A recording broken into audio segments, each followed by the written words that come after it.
Good afternoon, everyone, and welcome to today's Integration Joint Board.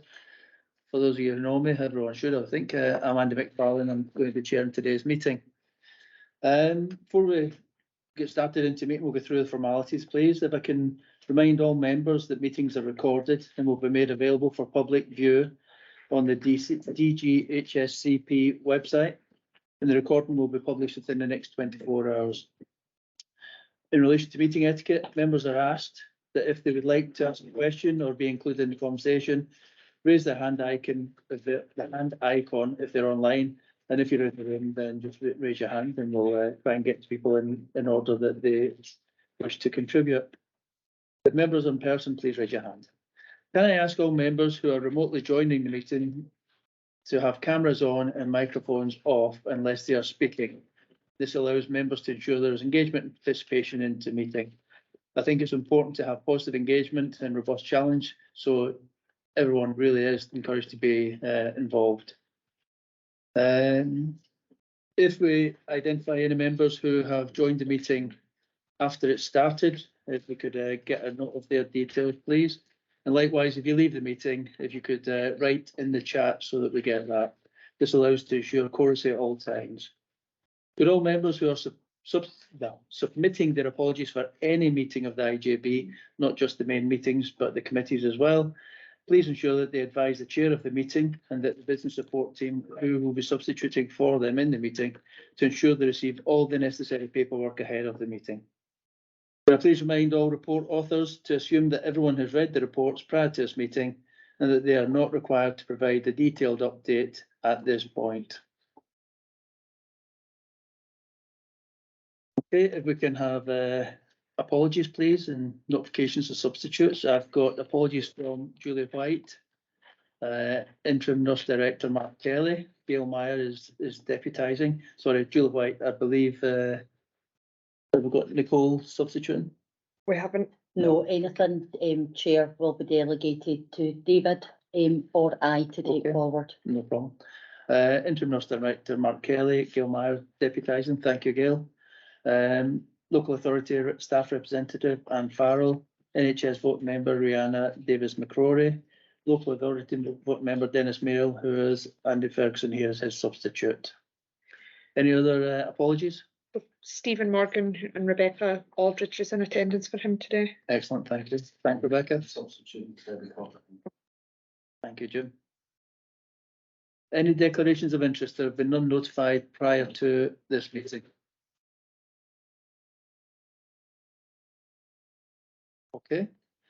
Okay, if we move on to the main agenda then. We've got the minutes of the previous meeting on the 22nd of June. I assume everyone has seen them.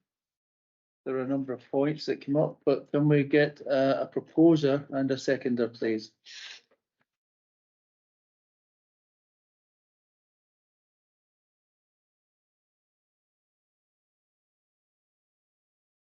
Don't be shy.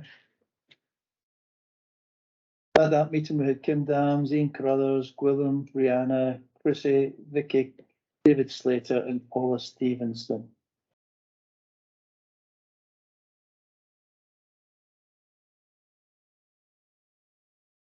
If I propose them, will anyone second them? Andy, happy to propose or second. Apologies, I'm having problems with my internet connection. Welcome back, Kim. Yeah, thank you for that. That's proposed by me, saying okay. Moving on to item number 4. That's the action list and role and agenda matrix. Since last meeting, been a number of actions which have now been updated or highlighted as completed. The action list attached for information. You'll all have had sight of that. Amber will continue to update and link with individuals that are responsible for progressing those. Do any members have any questions in terms of the action plan or the rolling agenda matrix? Well, I thought this was going to be a long meeting, but seemingly not. Okay then, item number 5, IJB committee updates from chairs. First one is IJB audit risk and governance. The meeting on 14th of September. And Kim, if your internet holds it, could you give us an update, please? Thanks, Andy. I have to leave my camera off. Unfortunately, my bandwidth doesn't seem to work well enough to have that on right now, but I hope you can all hear me. If I need to repeat anything, just let me know, though. So as you said, the Audit, Risk and Governance Committee met on the 14th of September. We had the normal standing items such as like signing of minutes, obviously. We did review the assurance arrangements as well, including an update from the NHS Audit and Risk Committee to provide assurance on the NHS Audit and Risk Committee activities. We had an update from the Chief Internal Auditor through the Internal Audit Annual Report. The update from the Governance Officer on a range of activities, which included the directions, a policy update, a best value statement, financial regulations guidance, and we approved the closure of the IJB directions from the NHS board. We reviewed the IJB governance statement for 2022-23 as part of the annual accounts, and also got an update from the IJB's external auditors on the progress with the audit of the annual accounts. We reviewed the annual accounts as well, and I would like to hand over to the external auditors to give an update on that, if possible, so that the IJB gets a full picture, please. Peter, is it you? Would you be happy to take over there? Yes, that's fine, Kim. Thank you. Thank you. Welcome, Peter. Okay, hi. Our papers are at Appendix 3 and Appendix 4, so I'll just briefly talk over those papers. Appendix 3 is our covering letter to our annual audit report, which is attached to Appendix 4 of the papers. And paragraph 1 of the covering letter there highlights that we anticipate being able to issue an unqualified audit opinion, and that is actually included in the accounts at Appendix 2, which I believe Katie might talk to. So in terms of that, paragraphs 2 to 4 cover the annual audit report, which I'll talk about. And this will be issued in final form with the word proposed removed from the cover after the annual accounts have been certified. Fiona Mitchell-Knight, who's the audit director, will sign off the independent auditors report within the accounts after they've been signed by Julie, Katie and Andy, and this will be done remotely using DocuSign. We've highlighted there's no unadjusted misstatements to make you aware of in the accounts at Appendix 2. And Appendix B of this covering letter is our letter of representation, and Katie will sign that using DocuSign also at the same time as she signs the accounts. So moving on to Appendix 4, which is our annual audit report. I was just going to briefly talk through the key messages, and on page 3 there and into page 4. So really the main point there is point 1, that the audit opinions on annual accounts are unqualified or unmodified, which is a good thing, and the financial statements give a true and fair view and are prepared in accordance with the financial reporting framework. In terms of financial management and sustainability, we've concluded that the IJB's financial management and reporting arrangements are well established, and although the IJB delivered a balanced financial position in 22-23, this was achieved using additional funding of £11.5 million. We also note that the recurring savings target wasn't achieved, but the IJB still had £15.5 million of reserves at the end of the year. And the financial plan for next year highlights a deficit of just over £25 million, as well as the challenge of just over £9 million of recurring savings. Point 5 there in the key messages. We're reflecting that a medium-term financial plan should be developed to set out how the 3-year strategic commissioning plan will be delivered, and that's contained in the action plan as a recommendation. In terms of governance, we've concluded that there's appropriate governance arrangements in place. Also, in terms of use of resources, we've said that performance management arrangements are effective. And the last key message there regarding best value, we've highlighted that the annual assessment of best value that's now been carried out by Katie and her team, it should be reflected in the annual governance statement going forward, and that's the other action plan recommendation we've made. I wasn't going to say much more apart from paragraph 19 on page 8 highlights that we have no issues to report from the audit of the IJB's 2022-23 annual accounts, and we're satisfied with the management responses from Katie to both our recommendations in the action plan. Appendix 1. Just like to, myself and the audit team would like to thank Katie and the finance officers involved in the production of the annual accounts this year for their help and assistance. Happy to take any questions members have on the annual audit report. Thank you, Peter. Do any members have questions for Peter in relation to that?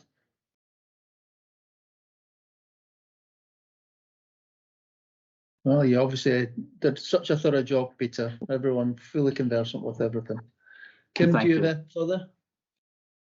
Yeah, and the so basically the audit and risk committee, and we were happy with the report as well, and we passed the accounts on to the IJB for approval. So if we could get full approvals, that everybody is happy today. But before we do that, Katie, I think you would like to come in as well. She would.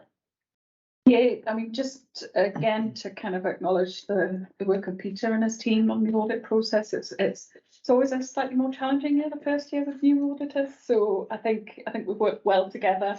We kind of got into a groove, and actually in terms of the outcome of this, we've got a set of accounts that's happy to be signed off. So really welcome the engagement around that and request that the IJB sign off the position. Okay, thanks for that, Katie. Anyone else? No? Okay. Anything else from you, Kim? And no, just if we could mark down if this has been approved, that would be the only thing. Excellent. Okay, thank you. Second part of part 5 is the IJB Finance Performance and Quality. The meeting took place on the 5th of July, chaired by myself. Susan Thompson came along and outlined to us the financial recovery plan update. Outlined that there are still risks within the plan, clearly, that we have to manage and have to be cognizant of, and develop approaches to how we can tackle those. Scottish Government are putting in support to a number of NHS boards to provide enhanced scrutiny of the financial position. So clearly they're going to be keeping an eye on how we are performing. And next, I'm told that next year's budget process should already be underway, Katie? Yeah. We are indeed, thank you. Council budget and allocation for the IJB has been confirmed and been set, and services are all working towards identifying savings. From that, the Integration Joint Board Finance Performance and Quality Committee noted the processes in place to deliver the financial plan within a minimum of 25 million deficit, recognising the continued level of pressures within the system. And clearly we've had increases in all our utility bills and such like, and there's increase in staff costs. So it's still financial pressure there that we need to take care of. Also, David Rowland highlighted that we've got the palliative care action plan. We're working towards that, and that's a work that is in progress. The decision there was the Integration Joint Board would, this paper provides an overview of the status of each of the current 31 open directions and associated actions required to ensure the new governance process is adhered to. Furthermore, a central database for the recording of directions is under development, which has mapped all the directions to strategic commission intentions, annual delivery plans and tactical priorities. Prior to this, we haven't actually allocated budget when we've issued a direction, and I believe, Kirsty, that we're now developing an approach that will cover that. Yeah. Yes. Okay. Thank you. We then had Peggy Taylor. Unfortunately, I didn't take a note of Peggy's role title, but she came along and did an input in relation to, I believe, that was the third sector contract monitoring report. Yeah. And identified that 70 million of our budget goes to 156 different services from 105 different providers. So clearly a key part of the work that we are doing and work that we need to maintain in order to continue to deliver services. And lastly, the committee noted the results of the recent contract monitoring of third sector commission services. Ultimately, what we have done is we have produced an annual performance report, and that should now be in circulation. And that is pretty much a summary of our committee meeting. Happy to answer any questions.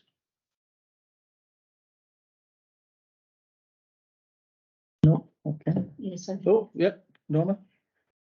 I'm not sure if my point relates to the IJB Finance Performance and Quality Committee or the IJB Strategic Planning delivery and commissioning subcommittee. But my ears pricked up when you mentioned strategic commissioning, so I thought I'll raise it here, but it might be the next one. Okay. At the last meeting, my notes say that I pointed out that regarding the delivery of the strategic commissioning plan, there was no reference to the role of the third or independent sectors. And I think, David, you'd agreed to take the direction away and amend it. Well, I think. Was it the other one? Maybe between Kirsty and I that we agreed to amend that direction. I thought we already had reference to third sector partners as part of that. And indeed independent sector that was we raised it about a year ago now, Mark, and we definitely revised the revised it direction at that point in time. I'm so so sorry. No. I was questioning myself. God, I'm so just put it down to too much to do too quickly, not enough time. Thank you. Don't worry about it. Dawn's retiring soon, don't worry. Thank you. This is why people don't ask questions. Anyway, moving on. Strategic planning, delivery and commissioning. Greg, your meeting was on 27th of July. Yeah, thanks, Chair. So you've all been provided with the minutes. There was quite a lot discussed at this meeting, but just to run through some of the matters, and then we'll move on to one of the key areas to discuss today. We had a discussion, an update from the strategic planning group, and that's an important part of our business as a committee. So we have in our terms of reference that we have to ensure that there is such a group and it's operating effectively. So what we're going to see at the next meeting of this committee is an annual plan. So we're really moving towards, as a committee, really scrutinising that group and ensuring it's performing. So I think we're quite content in the direction that that's going. We also had an update on the timeline of strategic needs assessment. This is an important piece of data and information that we have as an IJB. It really does inform our plans to ensure that they're meeting the needs of the population around us. But what we recognised was that one of the key influences for that data itself is the census, and the census the input from the census has been delayed. So we're going to revisit this topic, and we're going to have it as a standing item on our agenda. So we're certainly not going to lose focus, but we're going to align it with the census data coming in as well, because obviously that gives us a real key view of the situation in our region. We also reviewed the annual performance report and annual delivery plan. We had a quarter update from that as well. But the real, I think the important piece of business to highlight today is that we reviewed the Dumfries Galloway Alcohol and Drug Partnership annual reporting survey. Now, each alcohol and drug partnership across Scotland has to produce an annual report. So we received that as a committee. Originally, that was put to us for approval, but we don't have the delegated authority to approve that as a committee. So it's coming to yourselves with our recommendation that it is approved. We did discuss it, we did review it as a committee, but we don't have the authority to approve that ourselves. So we're recommending that the IJB approve that. And at this point, I would hand over to Val. I think, Val, you're going to lead on this topic for us. I think, Greg, since the committee have gone through it in detail, and that's the recommendation to the IJB, happy if anybody in the IJB wants to ask any questions in relation to this. I suppose a point that's probably just worth noting is this is essentially a reporting template that Scottish Government require the ADPs to produce. And as colleagues will recall, there's been quite a lot of work that's been done looking at the governance and performance reporting of the ADP to the IJB, and it is quite a complex area. So as is outlined in the note in the action log, there's going to be an offer of a workshop for IJB members in the early new year to really take through what the sort of governance structures and the reporting structures are look like, because I don't feel that survey really gives a lot of assurance about the types of areas that the IGB might be looking for assurance about. So it is a document that we do need to submit to the Scottish Government, but I think it's on the proviso that there'll be more robust reporting and governance in place in due course, and we'll go through that at a workshop with yourselves in January, and happy to take any questions of detail. Thank you, Chair. Yeah, thanks, Val. Greg, are you finished? Yeah, I should have added that obviously the detail of that survey, the documents have been provided with in the documents today. So there are various appendix, I think, as well, under item 5C. Thank you. Okay, thanks. Anyone get any questions for Greg or Valerie?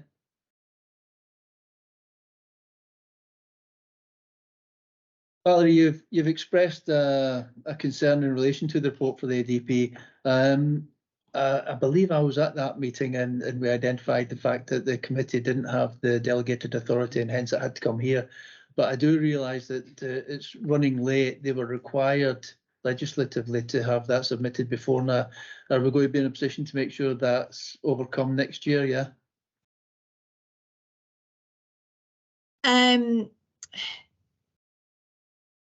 I don't have any concerns about the content of the report. The report is what the report is. It's a survey that you just have to complete. I suppose, I don't know if there's a question, you know, the timescales for submission of these can be very challenging. They can be at short notice, and you know, sort of national timescales might change. So I wonder if it's maybe something that the IGB want to give consideration to, whether actually they do give delegated authority to committees to sign off such reports if they need to be required. So I suppose it's a governance question, because the IGB only, you know, meet once every quarter, and there's probably a range of other reports that do need submitted and, you know, in short order deadlines to Scottish Government. So I can see Kirsty nodding on the. I've also there is maybe a question about delegated authority that maybe needs picked up so that we can meet the timescales that we do need to. Thank you, Chair. Okay, thanks for that, Valerie. Anyone else?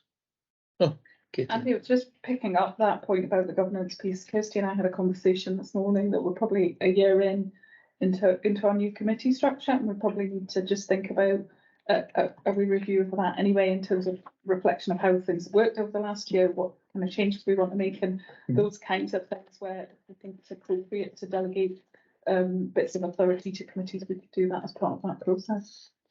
Yeah, I think that's obviously something that Julie will have to be involved in as chief officer. But yeah, I do think that, yeah, you're right. We're about just over a year into this new sort of system of we're working, and I do think it's important that we review it and make sure that we're keeping on top of it.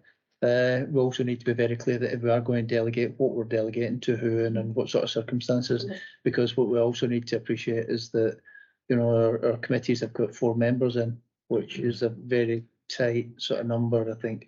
So yeah, perhaps there's some consideration there, and yeah, we'll have a conversation. Greg.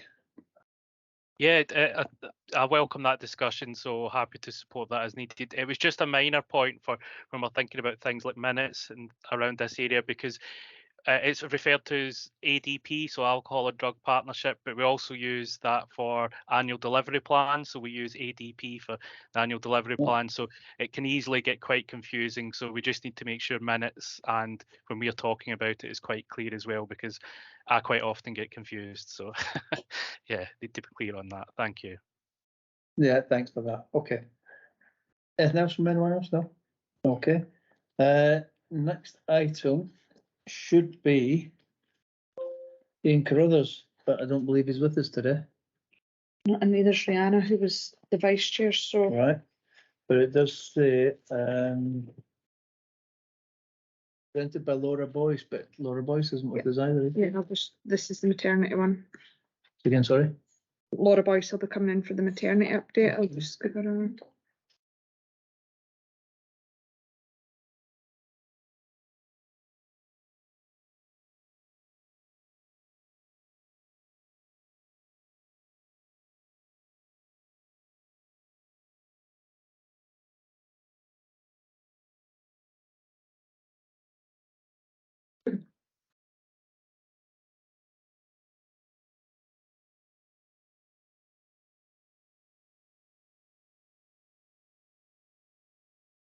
Hi Laura, welcome. Hi there, hi, thanks for calling me in. Hi there. I believe you're going to give us a bit of an update and a presentation on the maternity services from the Transformation, Innovation and Futures Committee. I can do, yes, not a problem. Thank you very much to everyone for inviting us along today. The paper within the pack is really just an update to inform full IGB of the discussion from the Transformation, Futures and Innovation Committee on the 10th of August, where it was discussed and their recommendation to full IGB was to go forth with a consultation recommendation on options 1 and 2. What we've come today really is to ask the IGB to note the report that was independently chaired into the local service provision in Wigtonshire locality for maternity services, and to consider that formal consultation process and issuing the direction for us to undertake that. The consultation timeline and the data packs have been agreed and follow an agreement with the IGB today. If they are of that agreement for both options, that would be widely circulated and advising individuals of that plan. I think the important points to draw out just are in relation to obviously the period that was undertaken from IGB initially was to engage with the local communities and the stakeholders and the expert working group to work with the independent chairs and the expert midwifery lead in getting to this point. And we wanted to publicly thank the two independent chairs, Jennifer Wilson and Crawford McGuffey, in relation to all the support that they've provided around that, and Angela Cunningham as the midwifery expert. The conclusion really around it is that we do need to agree a communication plan, which will require some concise messaging around both what the options for consultation, one or other or both, depending on IGB's decision today, what that would entail and also what that would not entail.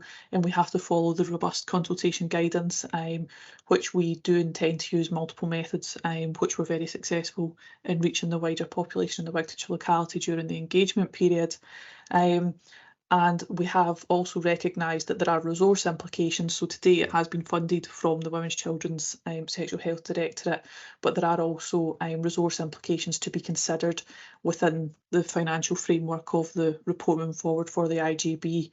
And then just the recommendations, the quality impact, etc., that was all completed as part of standard of the paper. So I'm not sure if there's any other questions, if that's concise enough. Anyone got any questions? Lynn, anything you'd like to add? Thank you. No, I don't think so today. I think we would just be keen to go to consultation on both options and to see what the women of Wigtonshire particularly have to say about them. Excellent, thank you both. Yeah, so we're asked to note the completed report, independent chair. Start again. Note the completed report, independently chaired, local service review of maternity service provision in Wigton. Consider the recommendation of the IGB Transformation Federation Futures Innovation Committee on 10th of August, where it was agreed that options 1 and 2 would be recommended to full IGB to be subject to formal consultation, which has happened. Provide direction to NHS D&G board to undertake formal consultation on the two options and note the consultation timeline and accompanying data pack. Are we happy? Sorry, Kirsty? Chair, just to note, we have got a current extant direction that we did issue in terms of doing that independently chaired review. So I would suggest for governance purposes that we close that direction down, because this is reflecting that piece of work before we issue that direction to the NHS board. That sounds prudent. Yeah, no problem with that. Are we happy to do that, team? Yeah, no objectors. Thank you very much. Okay, thank you, Laura. Thank you, Lynn. Thank you very much for your time today. Thank you. Moving on to item number 6, financial performance update for Q1, and Katie is going to take us through this. Okay, I'll just give a brief summary of where we're at. So this paper sets out the position based on the forecast at the Q1 piece. As you can imagine, it remains an incredibly challenging position with an underlying deficit specifically for the NHS delegated budget. The plan that we agreed at the beginning of the year, the target, was an overall 25 million deficit forecast by the end of the year. And I suppose one of the positive things in this paper is our forecast based on that Q1 piece. If you refer to table 6 in the paper, shows an improved position, primarily associated with additional funding that the NHS board received from Scottish Government in the year that's been passed across to the Integration Joint Board.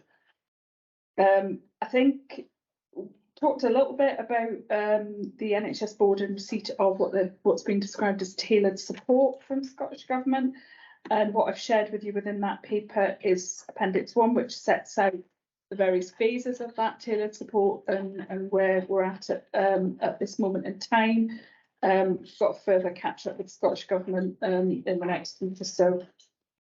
The paper includes an update on saving plans. It also includes an update on some of the key risks. Some of the service pressures that we're still seeing and activity pressures are massive, and that's translating into financial pressures. We're still seeing increased cost associated with workforce, and whilst we've made some savings on areas like nurse agency, we're still seeing massive pressures across medical staffing and other parts of the organisation. There's still risks associated with the pay award and uplift and funding associated with that. And although the NHS pay award has been concluded, because of the way that we're receiving funding through some of the additional allocations, we're still trying to track where all that resource is and work out the sufficiency of funding. And you'll be aware that the local authority pay uplift has not yet been concluded. We're still seeing significant pressures associated with inflationary costs, things like energy and uplifts across all of our kind of providers.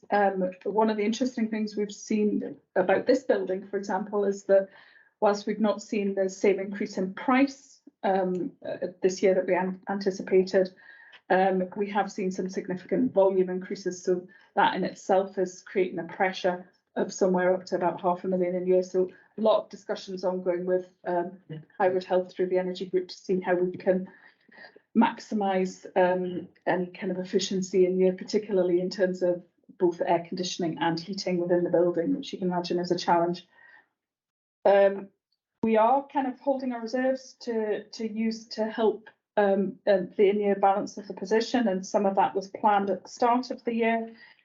I think although we're talking about the Q1 update, we're already at the moment working on the Q2 update. Just the timings of these meetings has not been ideal for that. The finance team are working on that at the moment. Again, still huge amounts of pressures across all areas. And one of the things I'm really keen to do, and I think, Chair, you alluded to that earlier, is in advance of the Scottish Government budget being published in December, that we've got a real clear insight into our financial position as we move into that, so that we're not scrubbing around trying to agree the budget at the end of March, which is kind of the way that it's felt in previous years. What I would say that then sort of feeds into our kind of affordability decisions around how, what we can afford to do as a partnership, and you'll see I've provided an update as part of the Right Care, Right Place paper that sort of sets that out. So this paper is an update paper for IJB today. Happy to take any questions on that. Well, if you earlier interactions are anything to go by, there won't be much, but put it out there. Anyone got any questions for Katie? Well done, Gracie. Yeah. We're living in extraordinary times. We continue to have the challenges around the finances and the need for us to change our models of delivery and to invest. My question to you, Katie, is around the tailored support that we are receiving from the Scottish Government, and I welcome that. Is there a role for us to understand that a bit better, or are you satisfied that what we are being supported with may really provide us with what we need in order for us to get to a better decision? So I suppose a couple of things. The tailored support is specifically to the NHS board, not to the IJB. So that's where the focus of the discussions. We have been having quite detailed discussions, both me with my NHS DOF hat on, and also we've had conversations through the board management team, which Ken and others were involved in. I think the challenge around it is they are not coming with solutions and saying, if you implement X, Y, and Z, that will solve all of your financial problems. There you go. It is very much support in terms of trying to kind of identify areas that we should be focusing on to deliver savings and to really focus our energies. But it's not like the kind of support that you might have seen before, which was much more, I suppose, stick rather than carrot, if you know, much more kind of directive, yeah. And I think there are three health boards in Scotland who are in that same place. And I think what we're continuing to do, Gracie, is engage with them and really work with them to maximise any opportunities that come through that space. But let's be under no illusion, that is not going to find £25 million worth of savings and solve our gap. The only way we can deliver that is that full transformation of services, and also a recognition that we need to be stopping doing things as well as they're developing things. So it's a really challenging place to be around that. The other thing, and just sorry, Chair, just wanted to say the one area that I didn't mention in the risk that I'm really concerned about at the moment is GP prescribing data. I'm sorry, you just triggered that when you spoke to me there, and that's because there has been a new system implemented at National Services Scotland, which does all the processing of the prescriptions. And as at the time that I'm sitting here today, I've already got 1 month's worth of data for this year, which is really unusual. They've been making payments to pharmacists as they normally would, but there's been real delays. And when you hear this transition to a new system, that's what's happened. So I'm involved in a number of discussions nationally to try and push that forward. Although I did get an email today to say that we are getting some draft data through the system today. So it is a bit worrying, because that was obviously one of our areas of savings, but also big financial risk as well. Yeah, you happy with that, Gracie? Yeah, then I guess the question then that follows from that is for the IGB itself, because it's a very similar position where we are in terms of the gap. If there is tailored support that IGB can have, or what else there is for us as an IGB to do, either to make the position clear to the government, or is it the conversation that we have with the public? But we cannot keep doing what we are doing, because we are not getting to where we want to be in terms of that transformation, in terms of stopping doing, because we are being asked to do more. So I just wanted to maybe just provoke those thoughts, and I guess some of us have those thoughts, but what there is for us to do in terms of having that conversation. No, certainly I reflect your views exactly. I think there are a number of really difficult decisions that need to be made, and there are things that we need to look at. Do we need to do them? Do we need to do them like that? What are the alternatives? We need to look to our partners in the wider health and social care partnership and see what can be done to integrate things perhaps a little bit better and streamline. But there are some difficult choices somewhere down the road, and they're not too far away, because we can't continue to run a deficit of £20 million, £25 million per year. We can't continue to go to Scottish Government and say, you need to bail us out. So I do think that there are situations that are sort of not far down the line that we need to sort of grip and really make some tough decisions. It's going to be very, very difficult. There's going to be a lot of resistance. But ultimately, we can't spend money we don't have, and we need to sort of do things within our budget. Gwilym. Thanks, Chair.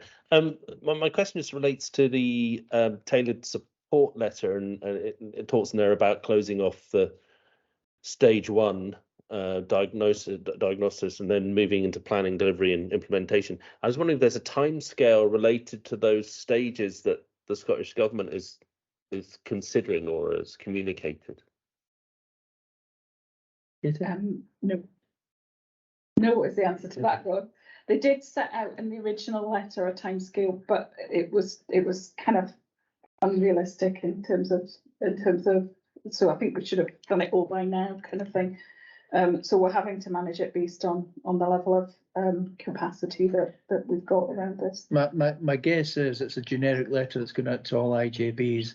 Then clearly we'll all be at different stages, and as a consequence, it would be difficult to perhaps put some dates on that. But that would be just a rough guess. We have a hand up there, but I can't see who it is. David. Oh, David. Thank you. So I want to come back on Chris's point that we want to HIB here and you thought about the difficult decisions that the HIB is going to face around us. So as an HIB, we are required to live within earnings, to live within the budget. And Katie said in her introduction that one of the key ways of moving back to being within a balanced budget is to stop doing something. So for me, that ties very much back to the IJB's key role as a strategic commissioning body, to understand the needs of the local population and to prioritise the resources available to it to best meet those needs. So I do think we face some really difficult decisions going forward. I think some of the conversation we're about to have around right care, right place is a start of those discussions. And I think the other key vehicle the IJB has coming forward next year is the refresh of its strategic commissioning plan. And I wonder if we need to take a bit of time between now and the start of next year, where we begin that process of refresh, to work with IJB members and to understand the shape of that strategic commissioning plan that we want to see going forward. And is it a different type of strategic commissioning plan that focuses us towards those difficult decisions that we're going to have to take, focuses on what we need and the size and scope of services that we plan to issue strategic commissioning intentions around, intentionally ability to try and help again bring us back within the budget. So I think there's a key role for the IJB in doing that. Yeah, well, it's a raison d'etre as I see it. Yeah. So yeah. Okay, Jim. Yeah. When I initially read the report, Katie, I was a bit shocked to see the underspending on social care because of the closure of care homes and is getting care home provision. But then when I thought about it, I think, yeah, it's going to be something like that, isn't it? I was wondering if there was an opportunity for the IGB to have or somebody to capture the consequential cost, because that was rightly described as an underspend in that category. I am absolutely convinced that there will be cost increases in other areas because of that underspend, be it hospital occupancy, be it additional care at home. And you know, I think that might, again, in the light of conversation about difficult decisions, might help focus us to say, what's the consequence of not investing that 2 million? Because it's not a saving, you know, we could have got rid of it, we would have got rid of it. We just can't spend that because we don't have the capacity, which will come on to in the right care, right place discussions. But I don't know how easy it would be, but to capture, well, is there any financial consequences of not investing that 2 million? And where are they, and how could we mitigate that? Because maybe some proactive investment in the future might save us making these unplanned, unintended expenditures. It sounds like an interesting piece of work, but I don't know if we would have the capacity or how we would go about it, Katie. Yeah, I mean, in terms of that sort of complex sort of costing analysis, we just do not have the capacity to work on that. But I think the one thing I would caution about is that certainly that underspend at the moment, we're offsetting against overspends elsewhere in the partnership until we've got, so it's not I'm not money. calling it a saving. No, I know. Appreciate that. I'm just saying it's not money that we've got to spend, and I think absolutely, you know, we should be in a position where we're spending that resource and maximising our care. I don't think any of us argue with that, and it's not because we've made as you say, a deliberate kind of decision to do that. And I think you're absolutely right. There will be on sort of implications in other parts of the partnership as a result of that. And I think you're absolutely right. We should be thinking about that, how we do that and how we pull all of that together. I'm not quite sure, but it is a really good point. Obviously, it makes the 25 million all the harder if we're having to spend. Yeah, I think it's a really valid point, Jim, and I do think that perhaps it sort of points us towards some of the things that we are overspending on, and if we could actually see that as a consequence of not being able to deliver certain things One thing I elsewhere. think But to manage was even just a rough cut of what's a delayed discharge? What's that costing our budget? It doesn't have to be a precise, scientific number. Just what is every week in a bed in the hospital costing us? every And day, use that as some sort of measure to see, well, actually that's where some of that money's going. if I could just ask one more question, Katie, we've obviously had a significant drop in the dental provision across the whole of D&G. I don't believe we have any dental practices that are now accepting NHS patients. Is that impacting on our budgets in any way? Okay, so this is an interesting one, and Valerie, you want to comment on this as well. So the GDS budget, general dental budget, is something called a non-cash limited budget. So what that means is, although it's delegated to the NHS board and then subsequently delegated to the IGB as part of that, or any kind of overs or underspends are effectively either taken back by Scottish Government or bailed out by Scottish Government. So that's what it means by non-cash. So you're absolutely right. There have been downward shift in that spend since we've seen the reduction in GDS provision across the region. And part of the dental task force work that both, perhaps actually David and Valerie have been involved in, has been engaging with Scottish Government to look at measures that we can do to enhance our dental provision and effectively say, give us some of that underspend to look to invest in services. And one area that we are exploring is around Garden Hill and looking at enhancing our provision out there. And we have got commitment from Scottish Government in terms of some additional funding to support that. So it's slightly more complex because of the way that the budgets go out to primary care contractors. It's a different budgetary system, but yeah, there's some benefits within that. In effect, what I take from your description is it's directly funded by the Scottish Government one way or another. Yes. Then it just moves through our books. So actually has no bearing on it. Yeah, so we don't get the benefit of the underspend, but we also don't take the risk of the overspend. Yeah, okay. But we are engaging to maximise the end use of that resource. Excellent, thanks. Valerie, do you want to add anything? I don't think so, unless you've got further questions, Andy. I think Katie's given a pretty comprehensive explanation of the finance in relation to that. Thanks. Okay, anyone else? Okay. So we are asked to note the recommendation, the assurance that take assurance in relation to the update in the financial position. However, recognise that the current in-year gap is projected at 20.325 million, which is an improvement from the opening financial plan due to additional funding received from Scottish Government. There remains considerable risk in relation to financial position, as was set out in the paper, and IJB is asked to discuss the issues contained within the paper, and we've done that, I believe. So can we take assurance? Yep. Okay, thank you, everyone. Next item is directions performance update from Katie. Sorry, Kirsty. Thanks, Chair. So this does specifically link to what we did bring in earlier in terms of audit risk and governance, about the directions policy that we tabled together with that new procedure that we agreed around this table. But I was just following due process by marrying the two up, that they're all associated, so we could get that up on the website. So basically this is following due process in terms of that. I have taken these 4 items through our health and social care leadership teams, part of the partnership delivery. It has been taken through the NHS board, and subsequently it's been taken through audit risk and governance committee, where they approved for this to come forward for sign off. Essentially within this paper, and I'm just assuming people have read this, Chair, this is really about this tidy up that we've alluded to back in June time, in terms of there is a direction IGBD 1901, sorry for the quotes of the numbers, but this was about the NHS Dumfries and Galloway were directed to withdraw all GP services, practice nurse and dispensing services from Johnston Bridge.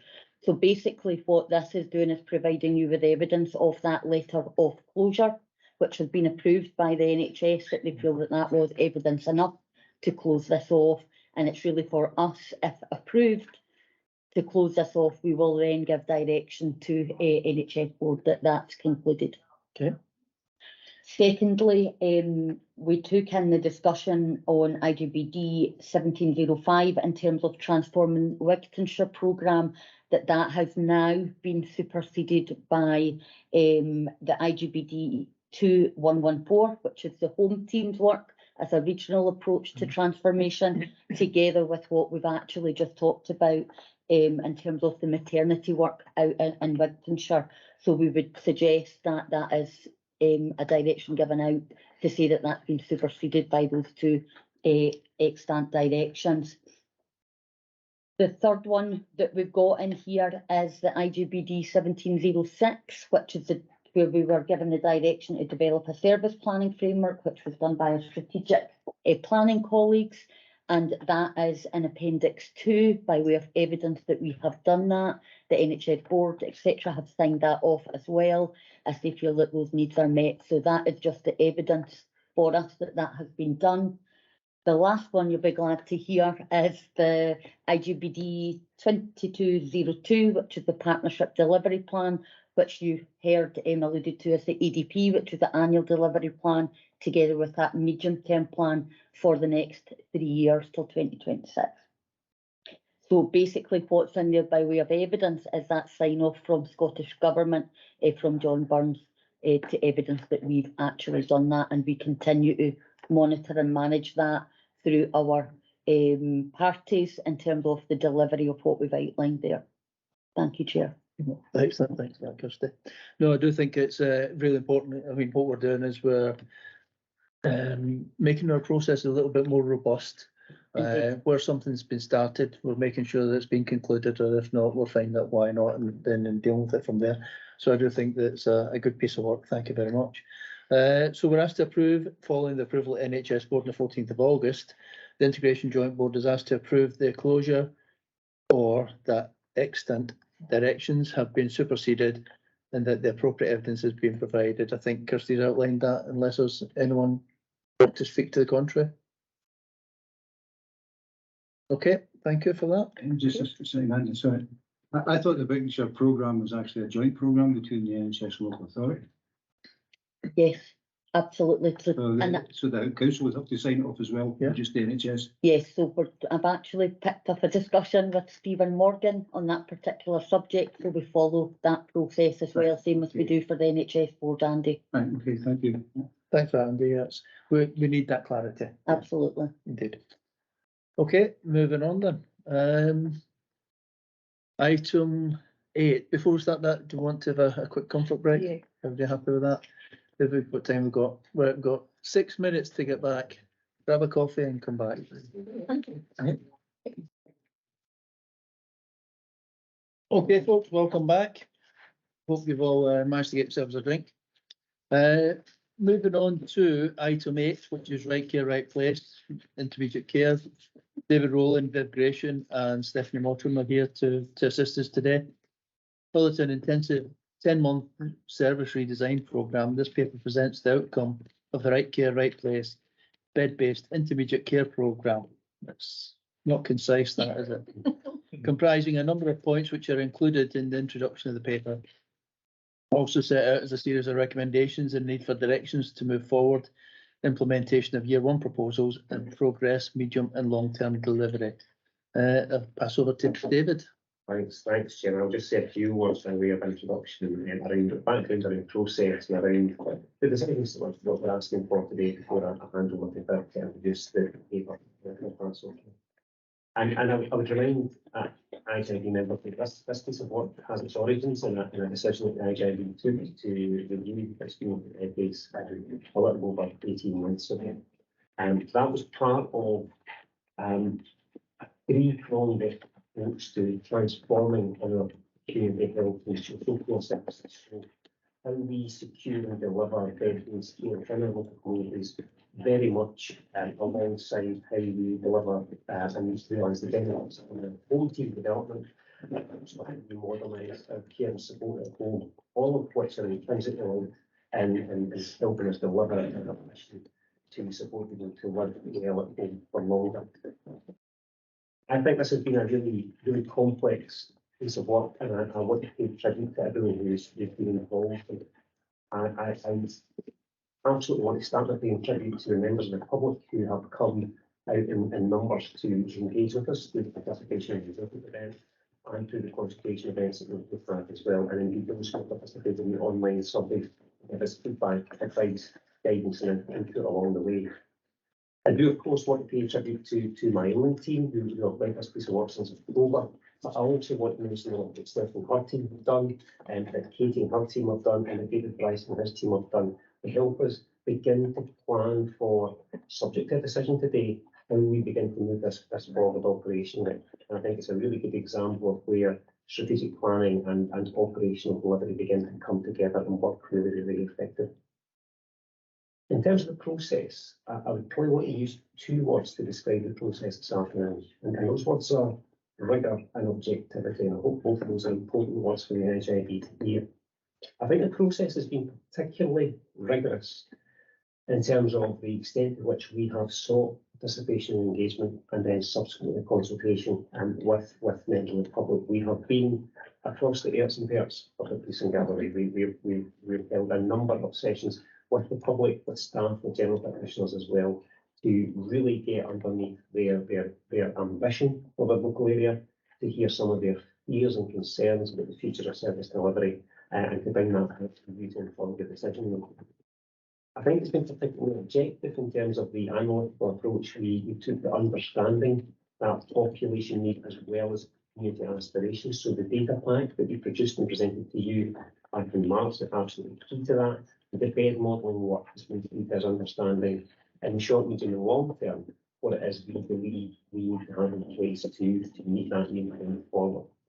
And of course, the analysis that was undertaken by Stephen Giants, both around participation and engagement work and the consultation survey, I think had a real degree of analytical objectivity to what we're presenting here today that the NHIB should be assured of.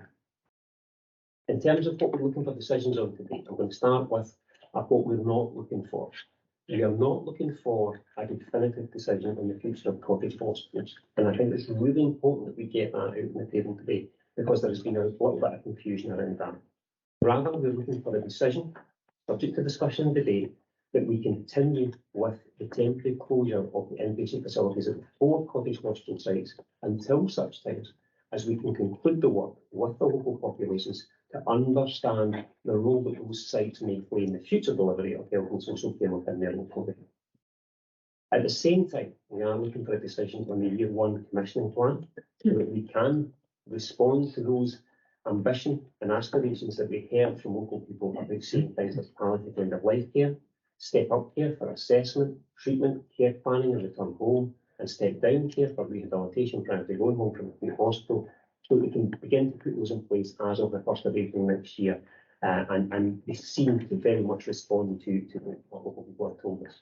We're also looking for a decision on the medium term commissioning plan, because we recognise that alongside that year 1 aspiration, we need to grow our care home capacity locally to meet the needs that we know exist just now and will exist in the future.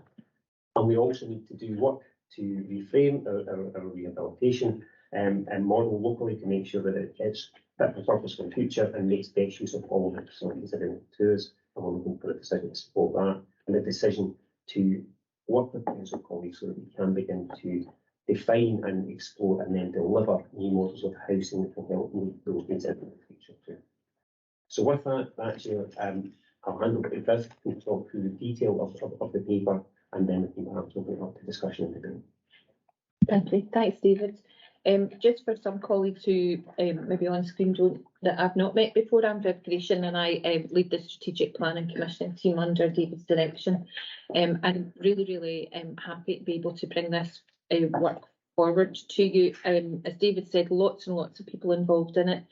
Not least of all, as well, our comms colleagues. I just want to say that to acknowledge Rod and his team around that. And when you were talking about who we've engaged also with our independent sector partners right across the piece, and also with third sector through a number of different places. Also, our colleagues within Scottish Care and within third sector, Dumfries and Galloway, also supported us quite considerably in terms of that engagement and so on. And so also very grateful for that. And I think, as David said, it kind of gives us that, hopefully gives IGB members that assurance that we've followed what's required, and perhaps even gone beyond, if I can see that, what's required in terms of the engagement and consultation work around this.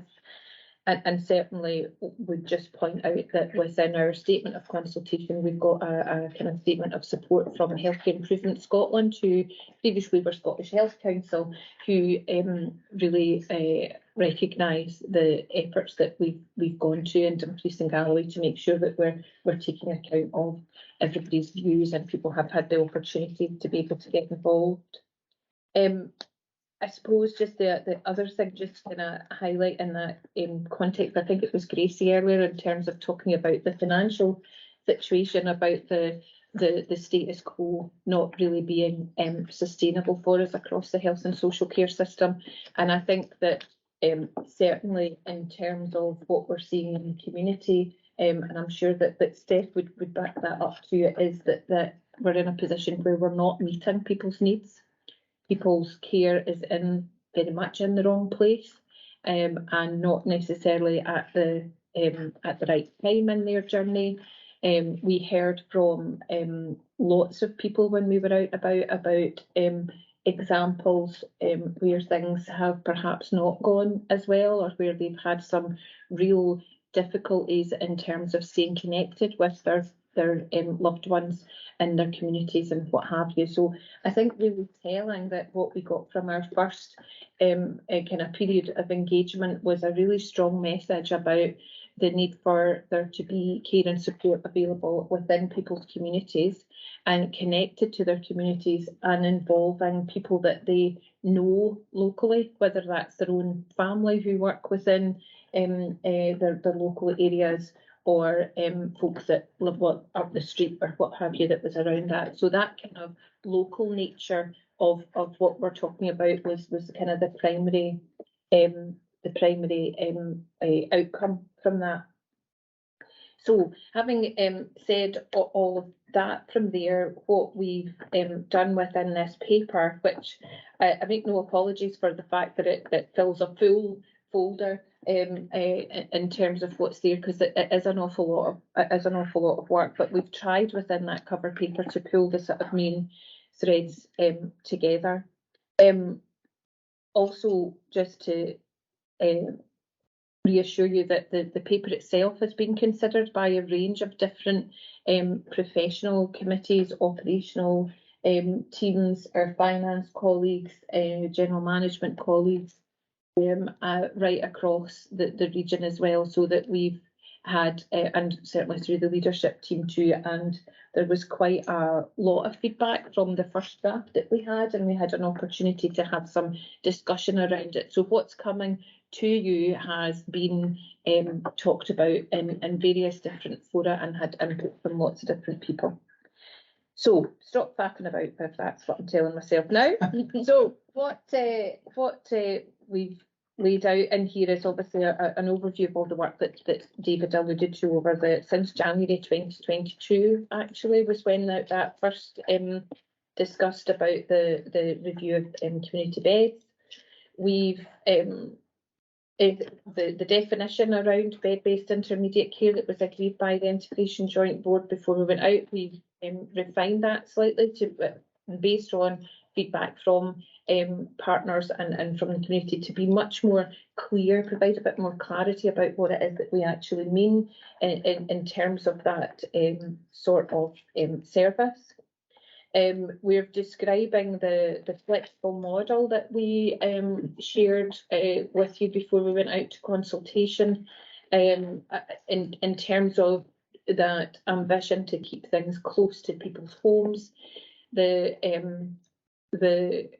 potential for using resources flexibly, I think, is something that we're going to be asking the IJB to consider in a number of different fora, and this just seems to be in a number of different circumstances, and this is maybe that first where we're saying let's make absolute best use of what we have, and with the flexibility around our home teams that Steph and her team have got in place, it enables us to be able to do that and give people choice in terms of, if we think around the palliative care piece, around whether people want to die in their own homes and have that support or somewhere else. So that flexibility, I think, is enabling us to plan for things to be closer to the community. We've given you information around the consultation activities that we've undertaken that David mentioned, in the full statement of consultation is there. The analysis that has come to us from our independent colleagues in Sleeping Giants is there. We've also given you information on the current estate and what is happening within each of the home team areas. We've kind of identified the home team areas as the sort of local area that we want to focus in and around. And we have given you proposals for the year one, which we're proposing starts from April, because even though that if we get approval around this today, there's still some work to do with partners and whatever to be able to deliver on that commissioning plan. And that really, as David mentioned, is about making sure that we are responding as quickly as we can to what people are telling us is important, while still being mindful of the fact that we've got a lot more engagement, participation and planning work to do in terms of taking more permanent decisions around future bed-based care. We've also highlighted that need for that further planning work with communities, and in actual fact Rod and I have a meeting next week following the decision out of here to sort of really start exploring how we're going to do that, and and how we're going to enable communities to be really involved in what's happening within their area. And I think there's really key, and it wasn't accidental that we called this Right Care, Right Place, because actually the amount of work that's going on just now with communities around place planning and really enabling communities to take a leadership role in what happens for them locally is really important.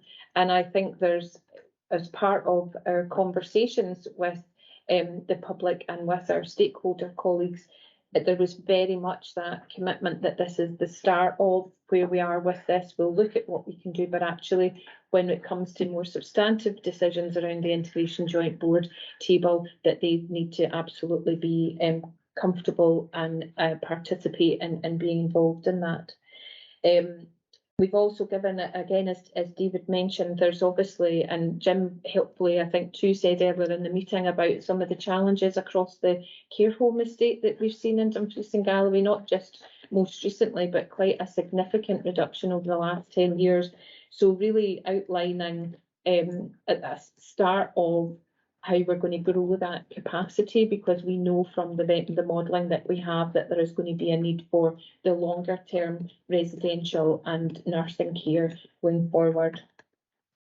We've also put in a bit there from our professional colleagues in the community around the National Rehabilitation Framework. As we look at step up, step down within these flexible beds, there's going to be a really important aspect of that to make sure that it's connected into all of that rehabilitation, and how that will similarly feed into that longer term plan around the cottage hospital.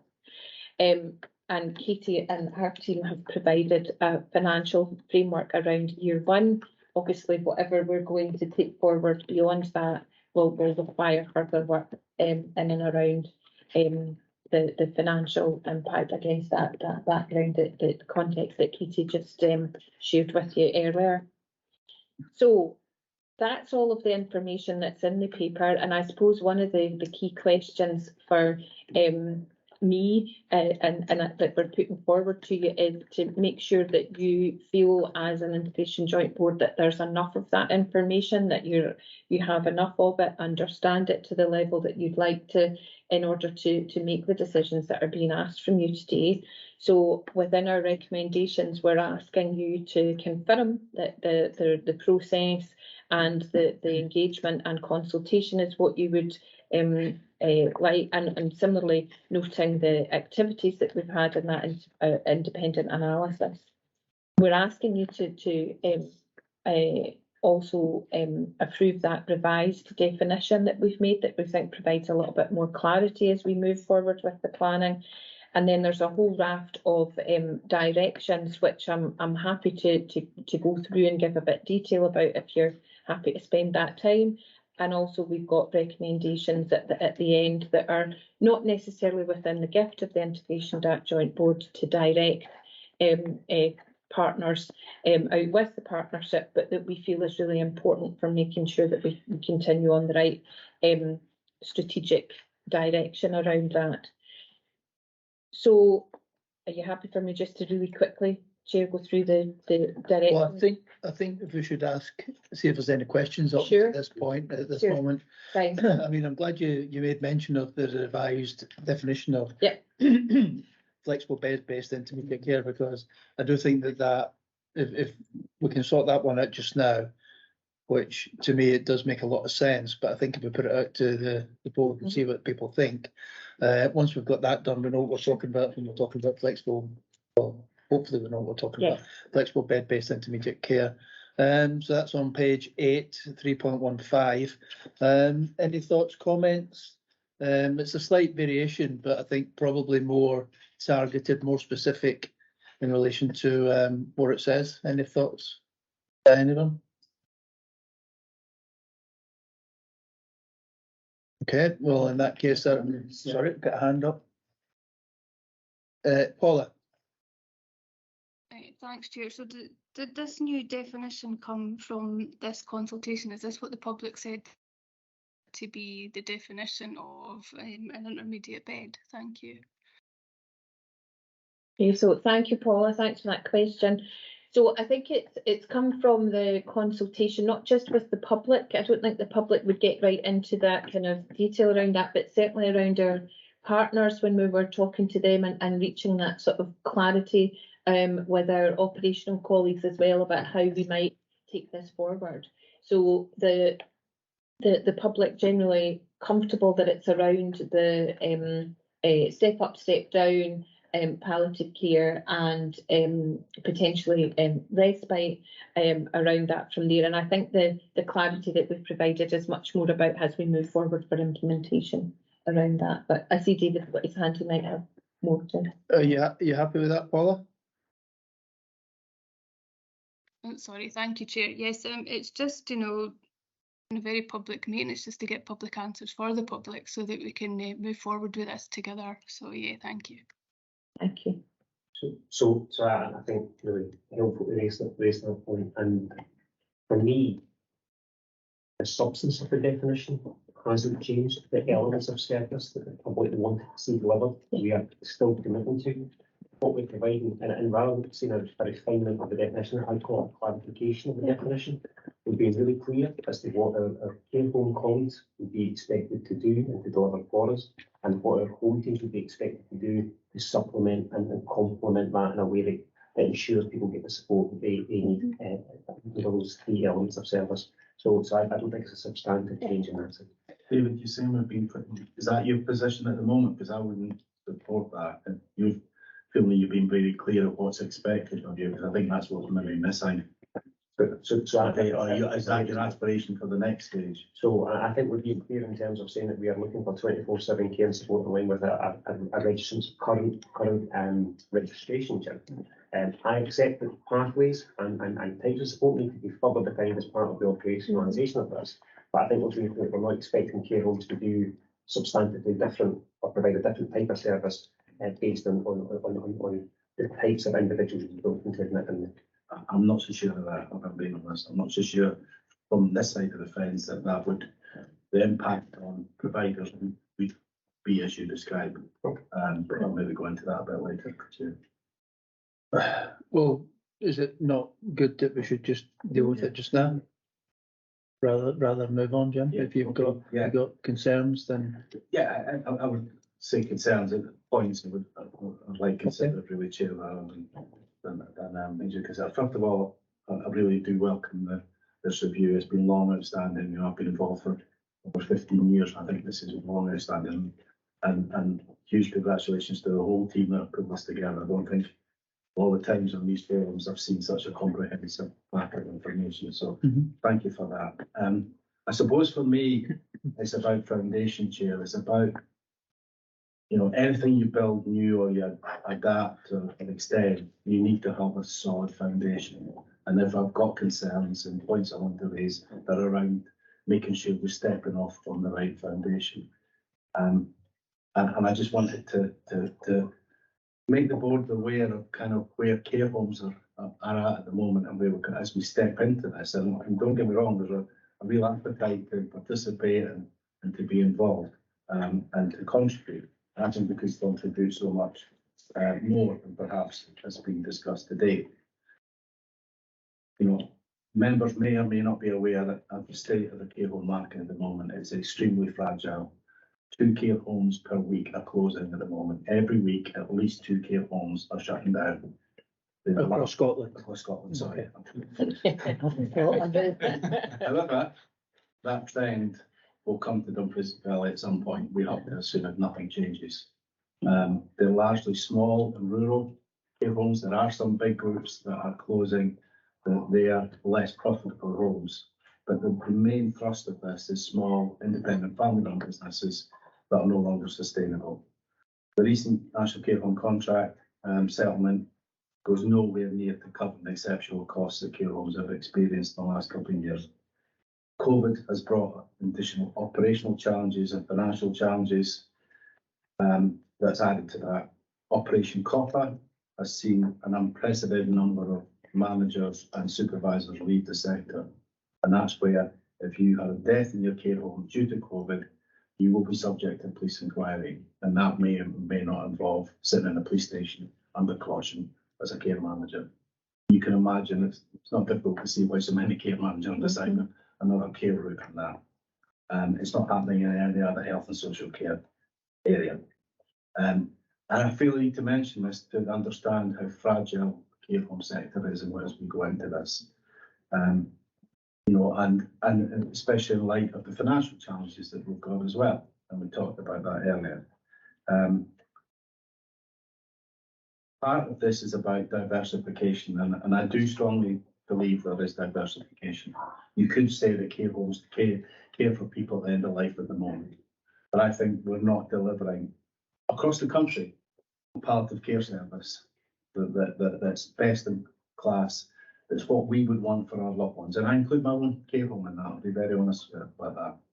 So I think this is an opportunity for us all to be better at what we do and give the people the service that we want for ourselves and want for our loved ones. And I don't think we're there yet. And I'm not sure it's elements of this paper are conducive to achieving that, if I'm being honest. Any business that's asked to diversify is going to put pressure on it. It's going to put financial pressure on it. But it's also going to put operational pressure on it. If I have a gift shop and I want to start selling flowers, I've got to buy stock, I've got to learn about flowers, how to keep them, how to present them, and that's going to put pressure on. And if my staff are thin on the ground anyway, I'm asking more of my staff team. In our sector, it's even more important because we have to maintain the quality of care and support that we're giving to what I call our core client base. And if there's any points I want to raise, it's coming from that point of actually we don't want to go backwards on any front, but we want to be best in practice, best in class, where we can be in terms of palliative care re-enablement. And if you look at Dumfries and Galloway in particular, that's across Scotland, and a lot of that potentially is out with our GIF. It's national government policy making and financial decisions. A lot of that I fully recognise is outside of our GIF. However, locally, my perception is our challenge is even harder than many other areas in Scotland with an IGP. in terms of care homes. The normal mix of care homes and residential homes to nursing homes in Scotland is about 70-30. 70% nursing homes, 30% residential homes. You can imagine in other areas what impact that has or doesn't have on the NHS. Yeah, and the pressure that already puts on our excellent district nurse and GP services, because our mix is complete opposite. It's 30-70.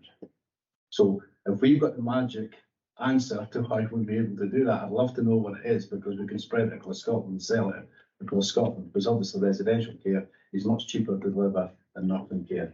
That brings with it a pressure.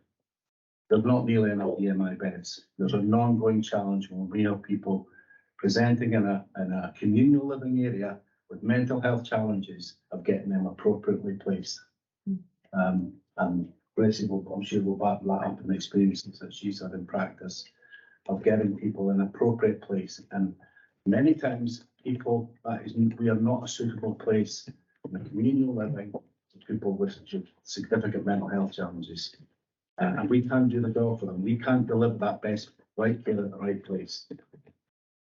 The ability for carers, families, next of kin to plan respite for them is negligible. It's very small in Dumfries and Galloway. And I'm sure elected members will have experienced that from families complaining, but also the impact that that has on the carer and the family. If they're not getting a respite, if they're not getting planned respite, their health suffers. And I think a couple of years ago I saw a paper from Aberdeen University was saying that the carer and the next of kin is now actually, their health is deteriorating faster than the cared for person because of the pressure that's put on them. So there's a challenge that we're already sitting with. There isn't enough residential beds. I struggle to see some of the assumptions of them in terms of forward production, knowing how many calls we get every day, every week for residential places. The pressure that our social work colleagues are on, our hospital colleagues are on to get places in. So I'm trying to lay a landscape down that says we're not in a great place to move forward. We need to change, and I'm really fully for that. However, for me, right, Jim, you've just finished one page of A4. I see another one. You know, if we could be a little. Okay. I mean, I think what you've got to say is very important and worth listening to. Yeah. But if we don't say it now, Chair, you know, where's our opportunity to actually share it? That's my point. I'm being succinct as I possibly can. My thinking would be that as part of the consultation, there will have been an opportunity to say some of this, and there's some of this has been reflected in here. Much of it hasn't, and I'm being frank. If you could try and be concise, I don't want to shut you down, but equally, I think we have to open up pleased the to debate. see in the paper the assessment process has been recognised as not fit for purpose. All that means is we've not got the right people in the right place, given the right care at this moment in time.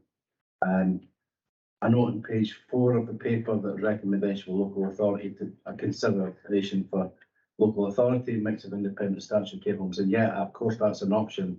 It'd be interesting to see how that's achieved in the current financial climate, given that across Scotland, the range of cost increase is somewhere between 160% and 190% to run a statutory run care bed as opposed to an independent or third sector care bed. I want to just touch to finish off on flexible beds. Up and down here, we're not Woolworths, we're not pick and mix.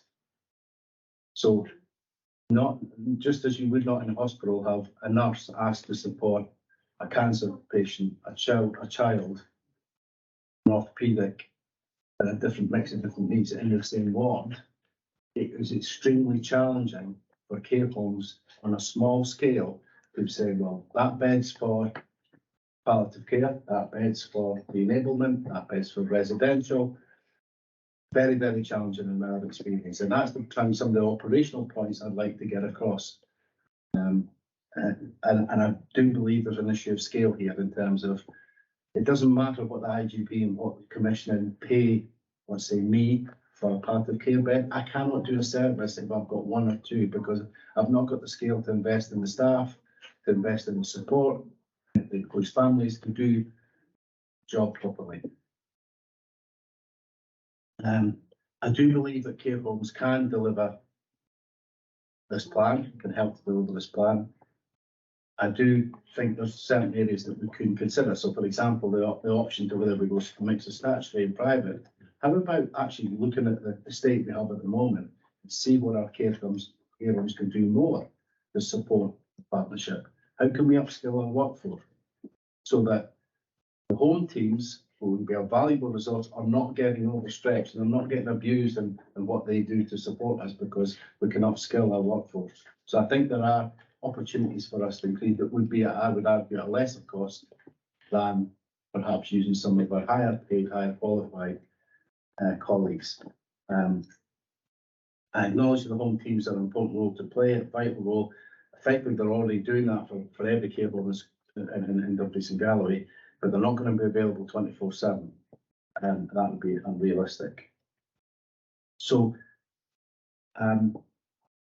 what I really ask of this IGB is to take on board some of these comments, is to actually, I note in the paper that the recommendation is that the Health and Social Care Partnership engage with the strategic housing team, with the council planning team, the local community teams, and what a respectful ask of IGB here is we undertake a review of care homes. Where are we now, and how can they contribute, almost as a supportive piece of work to support right care, right place? Because I feel that there's some assumptions in here that are done with best intention, but there's no, with all respect, there's no operational experience. And I think a review of care homes would help give that intelligence and give that engagement and that support to make sure we get it right. And I hope we have a chance to succeed. My apologies for taking so long. No problem. I mean, clearly, the whole purpose of this is to engage partners and to see what we can do to accommodate right care in the right place. And as you read through the paper, I think it's certainly been identified that there's a recognition of the fragility of the care home sector at the moment. I didn't pick up that there was an expectation that care homes were being expected or would be expected to diversify from what they're doing. I think what I picked up was there was an intention that it would be within your registration what you currently do at the moment. And clearly what you've identified is there will be gaps in relation to training and expertise. Excuse me. So I do think that some of the points you've raised are very, very worthwhile. As I say, I do think that probably was picked up as part, or should have been picked up, and perhaps it's just not been reflected in the paper in relation to the engagement with the care homes and with the sort of work that's to be done to sort of try and get us to that place. I think ultimately, and I agree with you, I think it's an excellent piece of work. You can see there's a great deal of depth to it. You can see there's a wide range to it as well, and it addresses so many different issues, takes so much into account, and it's about being person focused. It's about the patient focused, I think. So I do think that perhaps if I pass it across to Viv and David, see if they've got any comments or any feedback that they want to give. Right, thanks. So I just popped my hand up right at that very point in time. So I think Jim has very articulated, as he has on a number of occasions to Viv, myself and Steph and others, the broad pressures that care homes face from a variety of sources, and I think it's really helpful for the IGB to hear the fragility of the care home sector, and I think really important that we're mindful around that. The scope of this work, as previously agreed, was never to extend to the totality of the care home sector. It was to explore the potential role of care homes and supported accommodation as well in terms of providing immediate care. So I think it's right and proper that Jim has shared this with us and has offered us a positive way forward in terms of another piece of work to flag on that list of recommendations that is in the paper for a review of care homes and to explore what the role and function and structure of the care home sector should be going forward. So I really welcome that. What I would say is that Jim has raised concerns from his perspective as a care home owner around what we'd be asking care homes to do, going back to the right care, right place paper, what we'd be asking them to do to deliver intermediate care. And I totally get and I respect that, absolutely 100% do.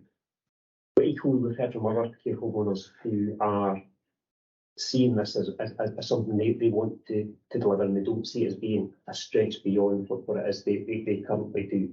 And so I think we need to understand that not every care homeowner is going to want to jump on board with Right Care, Right Place and be part of this. That's okay.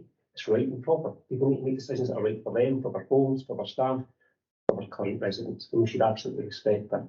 But I just want the IGB to know that there are other provider partners out there who are interested in working within their current registration, working with our home teams to deliver the type of service that we've described out there.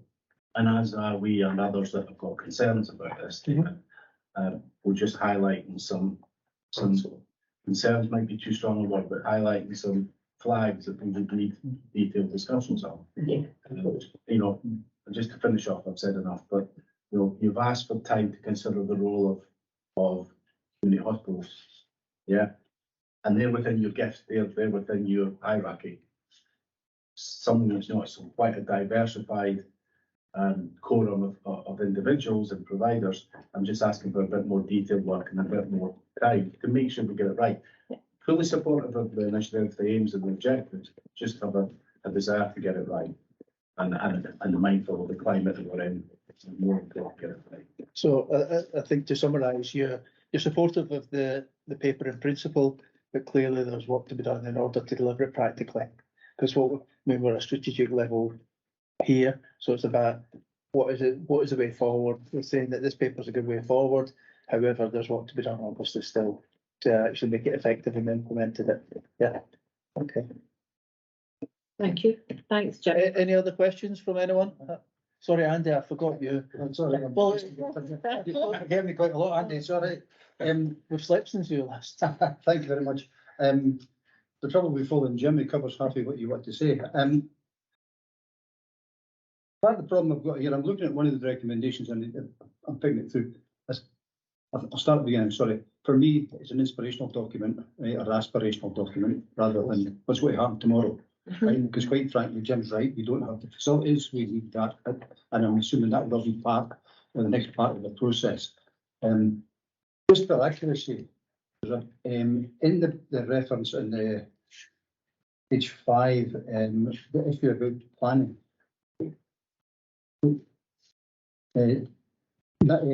Local development plan 3 is yearly, right?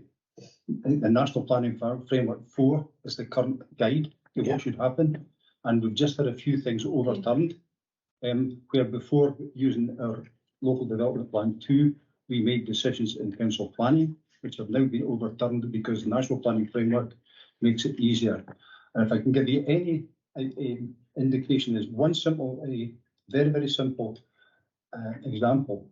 There was a care home with 60 beds a mile from here that was not back because it was near a site of national scientific interest or historic interest.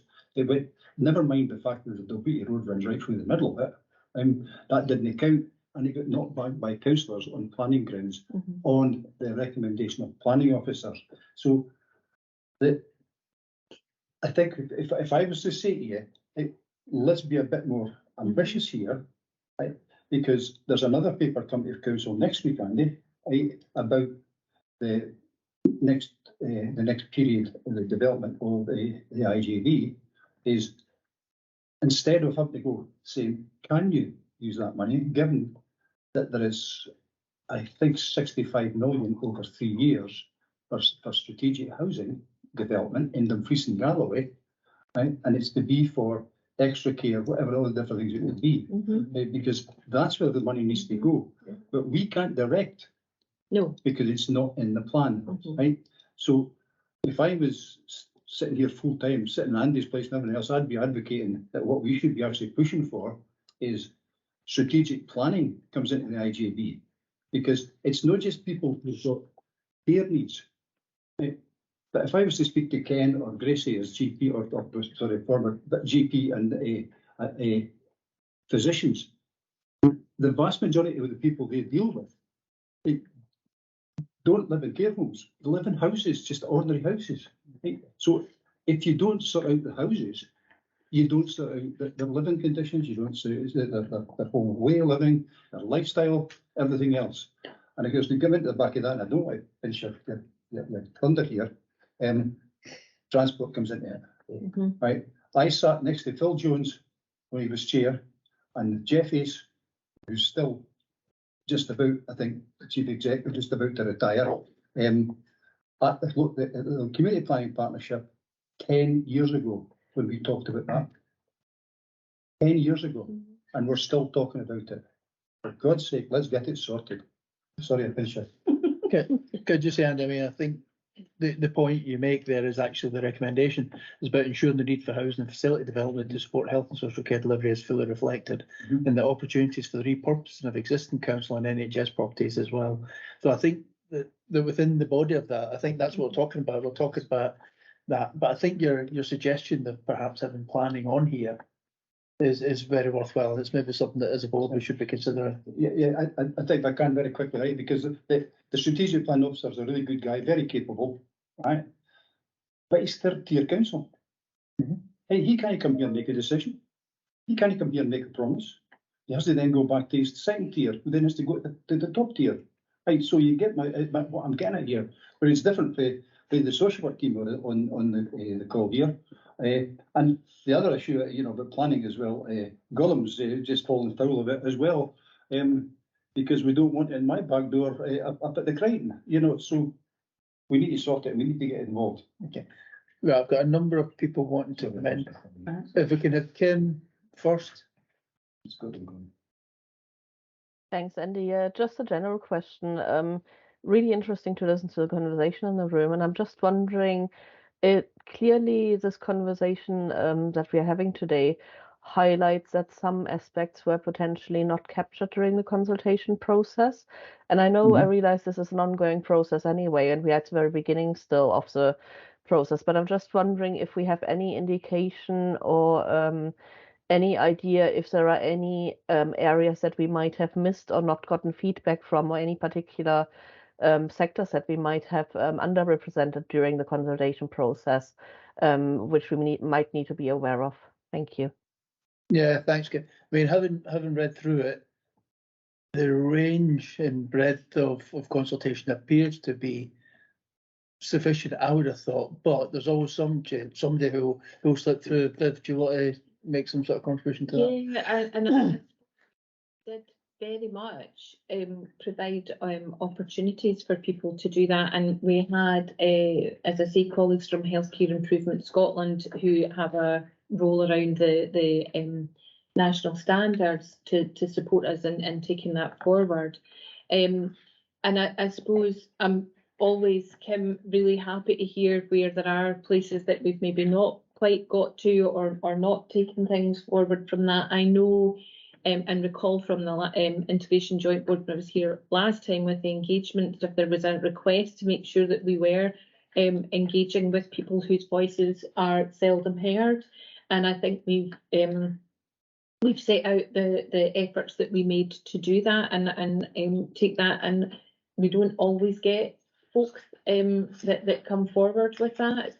I think what we do need to look at, and it's part of that further community participation, I think there's geographical community, but also communities of interest that we need to make sure that we're enabling to participate. And that's another one of our directions that we've highlighted under H, actually, around establishing that approach to participation in terms of this going forward, to make sure that we are doing that as best as we absolutely can. So, but very happy to pick up a conversation, Kim. I know it's an area of real interest for you, so very happy to have any advice or take an opportunity to have a conversation about that directly. Okay, thanks for that. I'm going to take Norma next and then Greg. Thank you, Andrew. I suppose my point follows on quite well from that, Viv. Thank you, and thank you for the report. And as Andy says, it's an aspirational report to tackle a huge, significant issue for us all. A couple of points. The RCRP age. I don't know what that stands for, but right care, right place. You're not having the best I'm day, not Norma. having the best day. I thought you were going to say, it's going to be some kind of technical thing No, to do with the nothing. direction. But anyway, No. H, Yeah. right care, right place, direction, H, Yes. refers to designing and establishing an approach to community participation in the design delivery of services designated to the IGB. That's what you were just referring to, there, wasn't it? Right, so the first point I'd like to make, and indeed ask the question, is how will third sector organisations that participate in health and social care be involved in that? Because could I suggest that those are the vehicles, those are the channels to get to the groups that I think Kim is referring to, and who know best how that works. So we have a health and social care forum, as you know, there's 75 organisations signed up to it. So it might be build that into the design. If there were a commitment to that, I think I'd feel a little happier about one or two of the other things that that I had questions about. Sure. But do you want me to go on with my other points, Andy? As long as you're not as long as Jim's. Well, I tell you what, because there have been a number of hands that have been up for a wee while, so I'll, if you don't mind, don't let me go away with it, but I'll come back to you. Greg and then Gracie, please. Yeah, thanks very much, and I won't be long because I think a lot of the points have been raised, and I do thanks very much, Jim, for that overview, because I think that was very useful and very very pointed as well. And I think I agree with Kim about I felt like, although the document talks about the fragility of the care home system, I didn't quite get from the document, the points that Jim was making. So I think that that's what I would be looking for to start to come through to us now. Where are the key risks and weaknesses in any aspirational plan? Whether that's a RAG rating of things and a forward plan of how we would mitigate them. I think quite concisely, if we could start to lay those out, that would be quite good. I thought the document was really good. I should start by saying that, and actually a lot of the questions I had, because the document was so comprehensive, they were being ticked off. So I was going to ask about whether cottage hospitals were being maintained, but that's very clearly in there, because I know that that's a concern from people, what's happening while they're shut.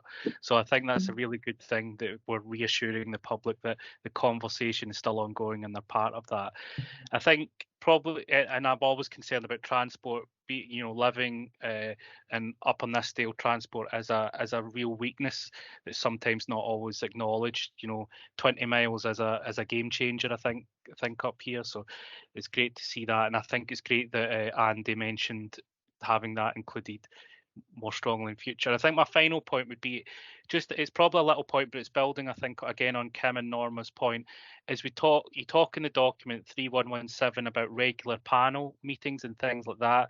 I would just really like to, I know you're trying your best to engage with the full communities and everybody, but local events that I've been to, I know they've not been extremely well attended, or not, very very low numbers of people. So it would be great if you have thoughts, maybe not to give today, but just thoughts going forward, how you would make those panels representative, because I really wouldn't want a kind of echo chamber developing around this, and we simply just keep saying, we get the same people saying the same things, and then you report back and say, well, the panel said they all agree with it. I know it's a really difficult thing, but it's such a big aspirational change that I think that's the real challenge for you, and it's something that I'll be interested to see evidence of going forward. But I recognise the challenge.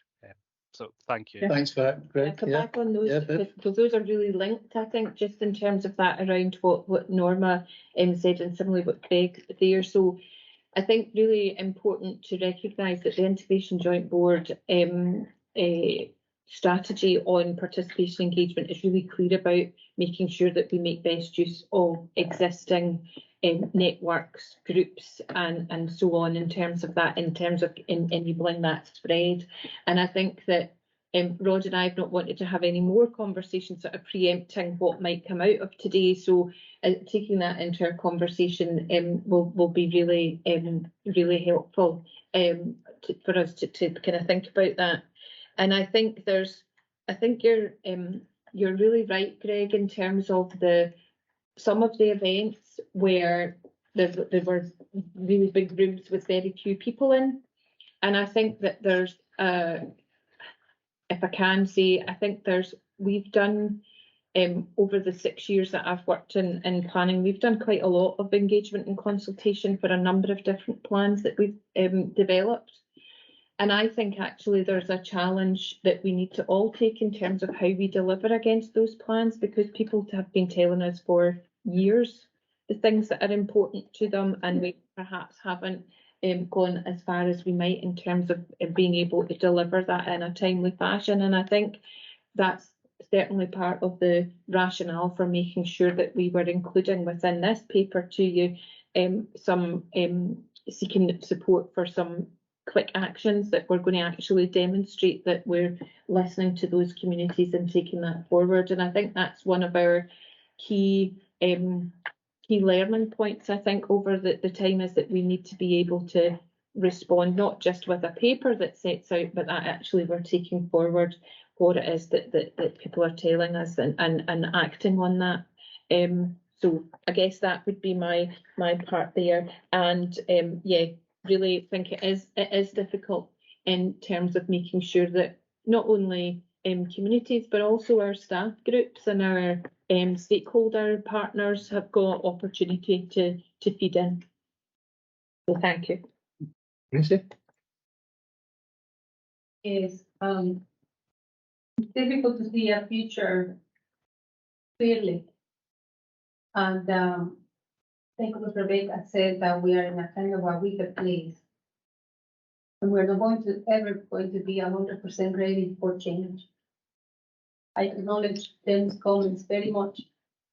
We have had different professional groups expressing their anxieties about how this change may affect them, how our staff capacity in terms of providing wraparound service 24/7 is really, and how we're going to do this. But the option to do nothing is a lot higher risk compared to the option of actually looking at this with these new lenses. And I really want to invite all the IGB members to think about this, because we need to drive this. And yes, it's very good that we must follow consultation procedures, but actually what we are talking about here is finally, like you said, Jim, after 10 years of talking, we are trying to actually how best to use our care homes who are struggling, but we are thinking about the enablers. And I would like to spend a little more time, and this is due to strategic direction, and we're not expecting to have all the reasons here, but I would really like to understand then how we're going to enable this with David and also an IGB to happen. So I just wanted to say, one, it is okay that it's feeling very uncomfortable, but we don't have another option. And the bit that we need to really get very right is to assure ourselves that we are doing the right thing. And if we are not feeling that we are not doing the right thing, we need to say it, and then we have the opportunity to then clarify that, because we have to be in unison, because it's not going to be uncomfortable, and we need to drive this. So I just wanted again to invite our IGB members to let the conversation to actually why is that we are doing this for, and why this is necessary. We cannot continue as we are. And if you were to ask my professional opinion, I don't have all the answers, and I don't know if this is really going to do all the things that we hope that, but we need to try it. Thanks for that, Gracie. No, I think that's very, very accurate. I think what we have here is a paper that gives us a direction of travel. It gives us a framework to work to.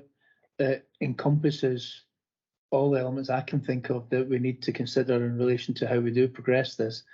And I do think that it gives us that, if somebody says that we shouldn't be doing this, I think they need to come up with a direction. If we're not going to do this, what are we going to do? And I think it's not just a case of, well, give me your ideas and do it that way. I think what we have here is a very considered, a very thorough piece of work, which gives us that strategic direction I think that we can do. And as I say, if someone's going to argue against it, I'm happy to sit and listen to their rationale, but they need to have a proposal as to what do we do, because like you say, we can't carry on doing what we're doing. Even just to add, Chair, the web modeling, it's really important that we are able to share that message about how do we come to know these are the number of beds in each home team area.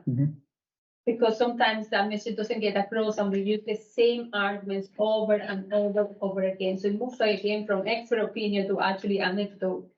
And we have spent, and Web and David and many others, spend a lot of time trying to make sense of such a huge issue. So we have tried our hardest, I think, trying to make sense of this. Yeah, and thank you for your comments, Valerie. Yeah. Who we got? We got Paula Stevenson, and then I'll come back to Norma. Thank you, Andy. Sorry, do you know, I think we need to talk about it. When we first started Right Care, Right Place, it started off on the wrong foot. And there was a lot of assumptions made that this was going to be around cottage hospitals. Now, we've all been contacted by groups. And even before that, really, one of the directions here is for reviewing the cottage hospitals. And I think that we need to discuss what timelines are in place for this, so that there's an assurance here for the public that this isn't just going to be put in here and left, that this will actively be pushed forward, because that too is part of the Right Care, Right Place. Thank you. No, thank you for that. And I think any confusion that was there was not within the group and the work that was to be done. It was the community who just saw it as there were people within communities who were suggesting that this was all about shutting the cottage hospitals. I don't think it was ever the intention with this piece of work that was the primary goal. This is about addressing the needs of communities as close to home as possible. And do not to make a comment on what Paula said. So I think Paula's point around being really clear around those timeframes for that bit of work is absolutely key. And I think subject to the IGIB agreeing to that as a way forward today, we need to take that back into partnership and come up with a plan of who's going to be doing that engagement and consultation, who's going to be working with those communities and to get that communication out really quickly, as in the next few days, to confirm when that will start. And then the ability to conclude and bring full new time. Yeah. Katie, you will be brief? Yeah, I will be brief. I suppose just picking up a number of comments, I agree that this is aspirational. I agree that there's been absolutely excellent consultation around this. I think do nothing isn't an option. I think that's what Gracie said. I just wanted to make sure, and I suppose my responsibility as Chief Finance Officer, there's a finance section in the paper. I've spent a bit of time with David and Viv and the team trying to understand where we're at, understand the financial implications, but I just want to be clear, as I've not made an affordability assessment on anything that's set out in here. I've kind of picked out things which I think will cost less money, but one of the things that I want to do as part of the budget development for this coming year is start to work that through and start to, I suppose, pin down some of the variables within this. And I suppose I just wanted to make sure that the members were absolutely clear that I haven't signed this off from a financial perspective, albeit I have been engaging very closely with the team to understand that. No, I think it's good that we have that clarity. But I do think it says within it that clearly whatever we do choose and how we decide to proceed should be within affordability criteria. Yeah. So clearly we may decide that we want gold handles on the toilets or whatever, but if we can't afford it, you're getting plastic. That's. Can I make a very quick point on that, Chair? Only if Norma's prepared to. I'll just carry on waiting. Sorry, very quick. I think there's an opportunity if we engage with providers where we can actually make efficiencies as well as their own costs. And then we get proper engagement with providers, where we can deliver better value and where we can actually save some costs. So, well, I appreciate that a lot of things will come with a higher price tag, but there's maybe some opportunities in this to actually be more efficient in what we do. I welcome a conversation about it. Thank you for being so patient. I'd like to make just a couple of points at a fairly high level and ask a couple of questions. Reading the report, there's a lot of references to place planning, place plans, place principle, which is very much going on, very, very present in certainly in community planning. And I suppose my question is how much opportunity have you had to think about and to progress the relationship between this work and the community planning framework and the Lloyd? Because there's always the obvious risk that either things will get dropped between the two, or there'll be duplication if there's not good complementarity. And I think the area, and I'm not suggesting for a minute this is easy. I know it's not, but the couple of obvious areas where I think attention could be usefully focused. One would be on the role of the locality hubs, which already have health and social care people on them. They're going well. We had good participation at the workshop we did a couple of weeks ago. Fantastic. So there's an energy, there's a momentum there that I'm not exactly sure how they fit into this, but I feel that there must be a role. And particularly for those people that Andy was talking about who aren't in cottage hospital beds or the interim beds that are referred to. So that was one thing. And then of course further up the community planning decision making, there's a role for the Community Planning Partnership Board to help resolve any issues that there are.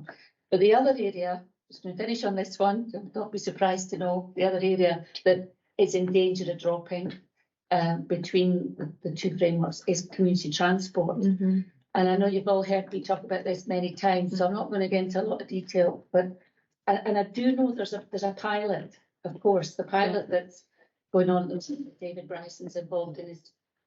It's great.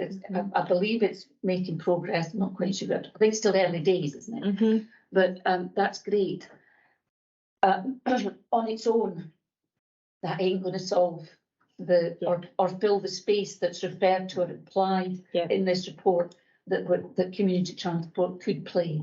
And I would just ask for a resolution to that. Closure. For finding out what the solution is for community transport and its development. Thank you. Yeah, I think that's a very crucial part of it, because Right Care, Right Place is talking about trying to deliver the best possible care as close to home for as many people as possible. But clearly there's always going to be, and there was the talk of the 20-minute neighbourhoods. And clearly that's impossible for us to deliver in this fully across the region. So it's about how do we make the services that we have accessible, and I think community transport was clearly a step in the right direction.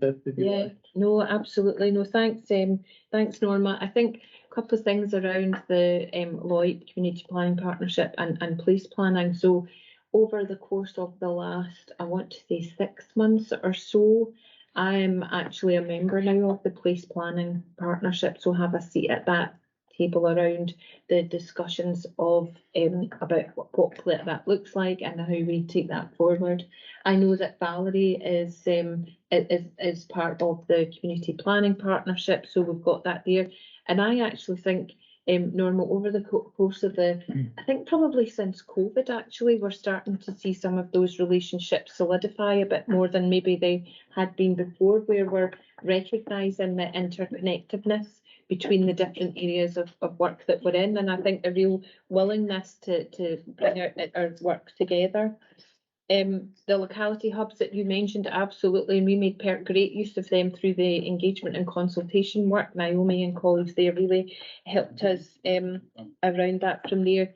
And community transport, I think I might just share your enthusiasm for seeing that as something that we're taking forward or presenting as a recommendation to IGB, because colleagues that have been around this table as long as I have, and Andy, I guess, is recognise that we pretty much always took the view that it's not a delegated function, so it's something for someone else to think about. And I guess there's that, again, that recognition that it's such a core part of what we have what we've to do here, that if it's enabling people to reach the care and support, or to support their loved ones in a way that's going to benefit them and impact on their health and social care, I think it's crucial, really.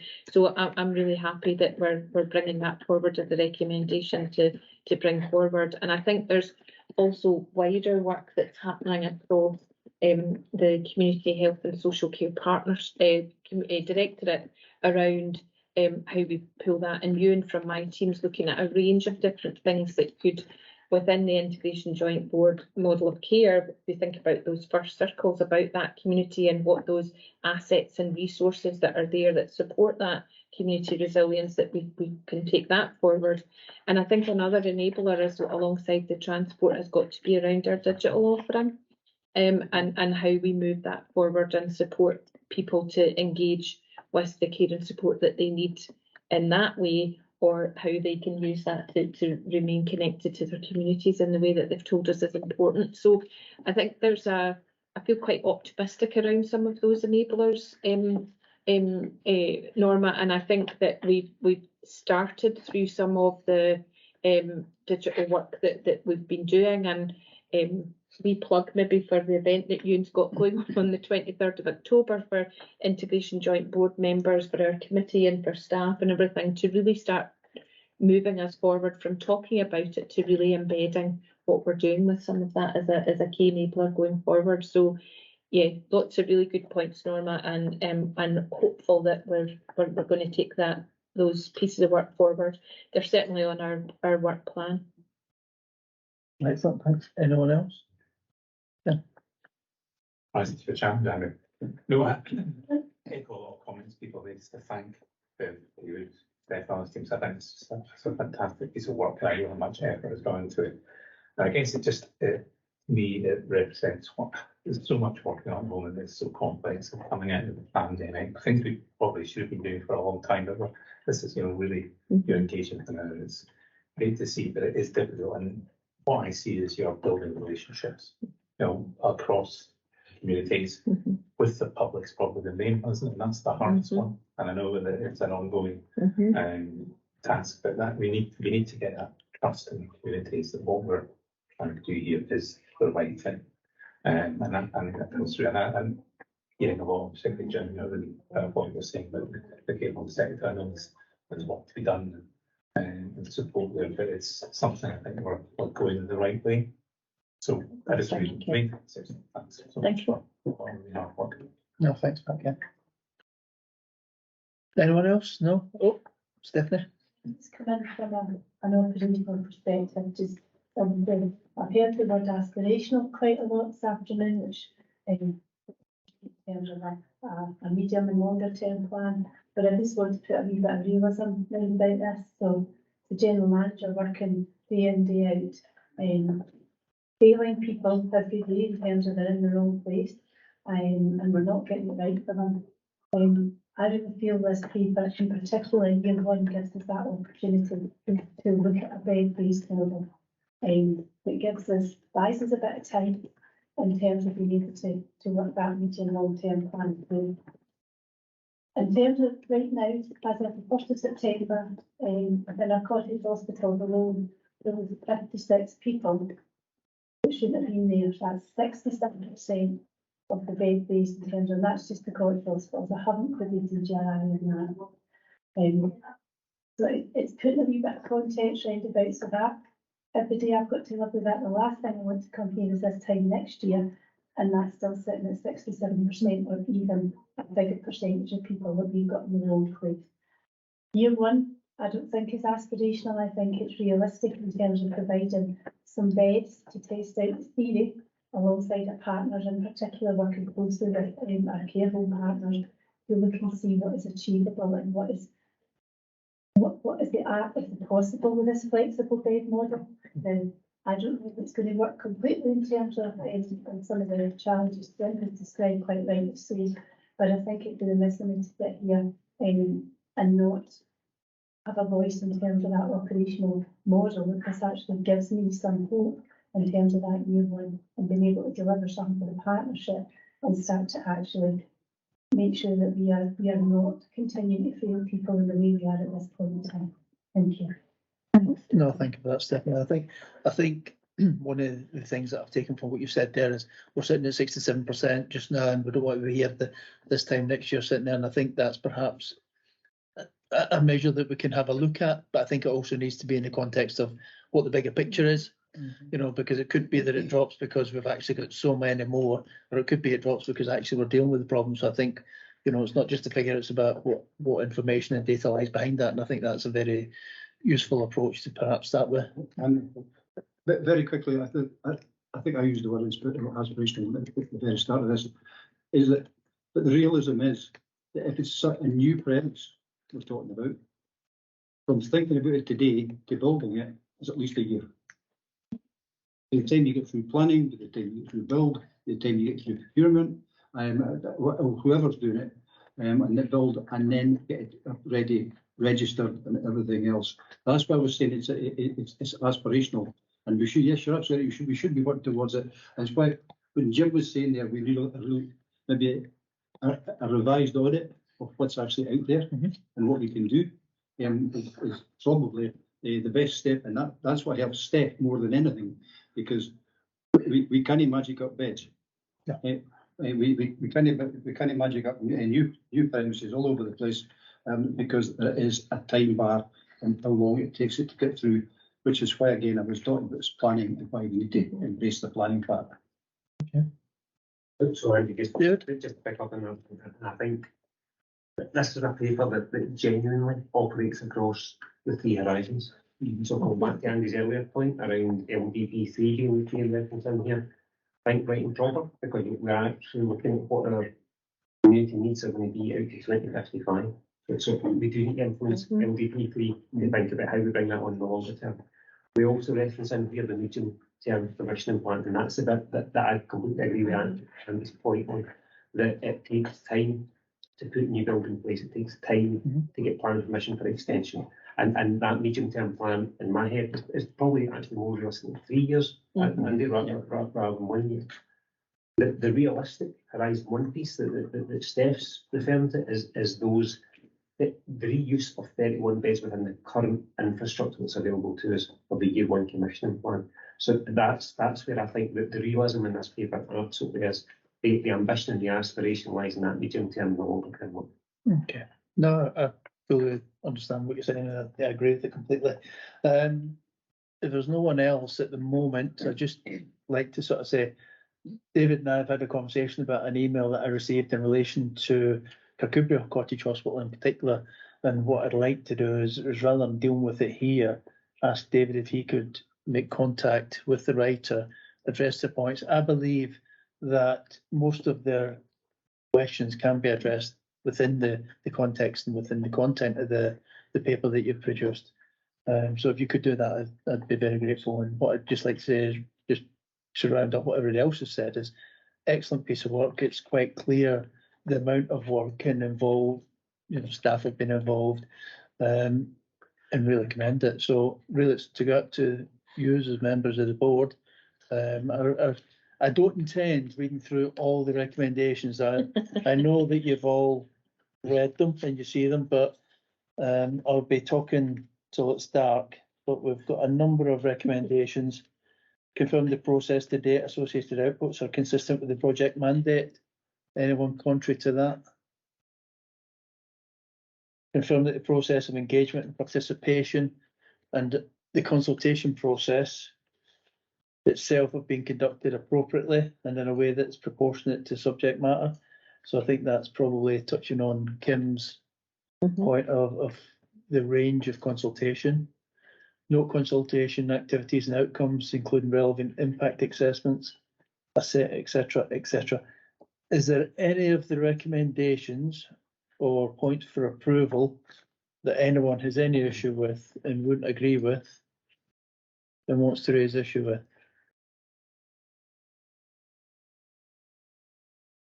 Okay. Well, Paula? No, it's basically just, where I've mentioned things, if you could just pop some timelines in that have been mentioned today. Thank you. Yeah, Vivian's got a note of that, so we'll get that sorted. Thank you. That being the case, that's been approved, and we can take it. Sorry, It just was for me, and it was in the tip of my tongue as well. Jim's. she whispered in the tip of your tongue. Not for the public record. Jim's point about an additional piece of work over and above those recommendations to look at the care home sector and come back with plans for the future of that sector. Well, I think that's a broader piece of work, because obviously you have to engage with them. So it's yeah. But if we issue a direction asking for us to do that, that would be helpful. Okay. Yeah. Okay. Kirsty's all over it. Aren't you? Yes, I am. Good say. Okay, that being the case, can we move on to item number 9? I told you half an hour wasn't going to be long enough for that, didn't I? Yeah. Just before we, and it is related to item number 9, and I see Glenn's on the call. I've also invited Robin Ruddock, who's one of our project managers, into this meeting just to hear this, because if this is approved, we're going to appoint Robin to actually do and support the Mental Health Directorate on the implementation of this plan. What I did want to highlight, Chair, is that there is 2 extant directions, which actually say the same thing, but in different ways. And this is about basically undertaking the kind of scoping exercise of all adult learning disability service. This is all aligned to the national LD strategy for Scotland, the Keys to Life. So it's just to note, if this is approved for governance issues, we should close those down and then reissue about the implementation of this plan. Want to come and join us at the table? Okay. Complex needs plan. David and Glenn Graham are going to take members through the plan. David's going to start this update, highlighting integration joint board with the background, highlighting through the integration joint board, the background and policy drivers in relation to development of the draft complex needs plan and accompanying draft implementation plan, and seeks approval for both. David, thank you. You like snappy titles, don't you? Yeah, absolutely. I love them. I'll be much more brief than I was last time. Because Glenn is absolutely all over the detail. So this started off like this. Kirsty's just reflected on in terms of direction, a request for a learning disability strategy for Dumfries and Galloway. When we convened as a programme board, it became apparent that there is a plethora of national strategy and drivers out there, and guidance and regulations. And what we agreed would be more appropriate would be to have a comprehensive plan for how we will modernise and transform our complex care services. And that's what we will focus on. The work has been done very much in partnership, and Glenn will talk about this, with people with lived experience, and through the programme board, wide-ranging representation from across health, social care services, including third sector and independent providers. What I would say is that programme board representation is overseeing the development of this goes beyond the services that are delegated to the HIV in terms of adult services. Our children's social work services are around the table as well, and that's been vital in terms of thinking about how we plan transitions for this client group, how we get that right. Some of that very much comes through in the plan that Glenn presented us. So I think this is a smashing piece of work. I really do. I think really you see the plan coming forward and the implementation plan that would support its delivery. So this does feel very much like a practical, deliverable plan rather than an aspirational plan. Although there's an aspiration behind it. So with that, I'll hand over to Glenn to go through the detail of where we are. Welcome, Glenn. Hi, thanks, Chair. Thanks, David. I'm probably going to repeat some bits of what David said, but yes, so the plan has been developed in response to that national strategy for those with complex needs. And if we give examples like the Keys to Life, the Learning Disability Strategy, and more recently some of the policy drivers such as Coming Home report about ensuring that we're able to offer people opportunity to return home from out-of-region placements across the United Kingdom. And also, again, more recently, the implementation around that, the government's expectations, what partnerships should do in response to some of that policy. As David said as well, it builds on extensive and ongoing engagement with people that use services, their families, their carers, and wider third sector and provider partners have been involved in this process since back pre-COVID. And I would probably say within the plan, you'll see there's a number of areas of work already underway. Now, these were based on what that engagement led us to understand about people's desire for more support accommodation, for example, for those with complex needs. They wanted to see a clearer structure for those with complex needs. There was a feeling that it was pretty disjointed, our delivery across health and social care. And again, you'll see within the plan that we've developed an aligned structure with the aspiration that that'll become a fully integrated structure going forward who will deliver that plan. So we're already building on some of those early aspirations around those with complex needs. Another one was linked to the requirement for there was a feeling that there wasn't enough specialist support available locally for those with complex needs, for example, to return home. So again, during COVID, we didn't stand still. We were able to develop some of these areas, and we developed a positive behaviour support post, which is sort of a good practice measure for the partnership to ensure that we're able to support our existing local providers to best support those with complex needs. And going back to David's point about the strategy, the move from a strategy, it was a very, very strong message from the people that used services when we restarted the work halfway through COVID, that they wanted to see action. They felt there was a national strategy. And at the time, we were also engaging on their own strategic plan. And you'll see within the complex need plan, we've adopted the aims and objectives of the strategic plan. So again, they felt there was no requirement to develop another strategy alongside that when the key objectives were the same, to support people as best as we could and as close to home as possible. So that led us to move on to work with those people we've been engaging with all along to develop the plan. So within the plan, you'll see the national policy background, you'll see the work we've done to date, you'll see the levels of engagement, and you'll also see within the implementation plan the areas of work that we want to target over the next few years. And again, that one of the asks of those wider stakeholders was that they remain active partners in the delivery of that plan. So we've given that commitment. We have a reference group made up of third sector partners, user group representatives, the carer centre, all part of that. And David's mentioned the Competency Programme Board. I've given a commitment to that group that will take these pieces of work through the reference group consistently through the life of the plan to make sure that input's always there.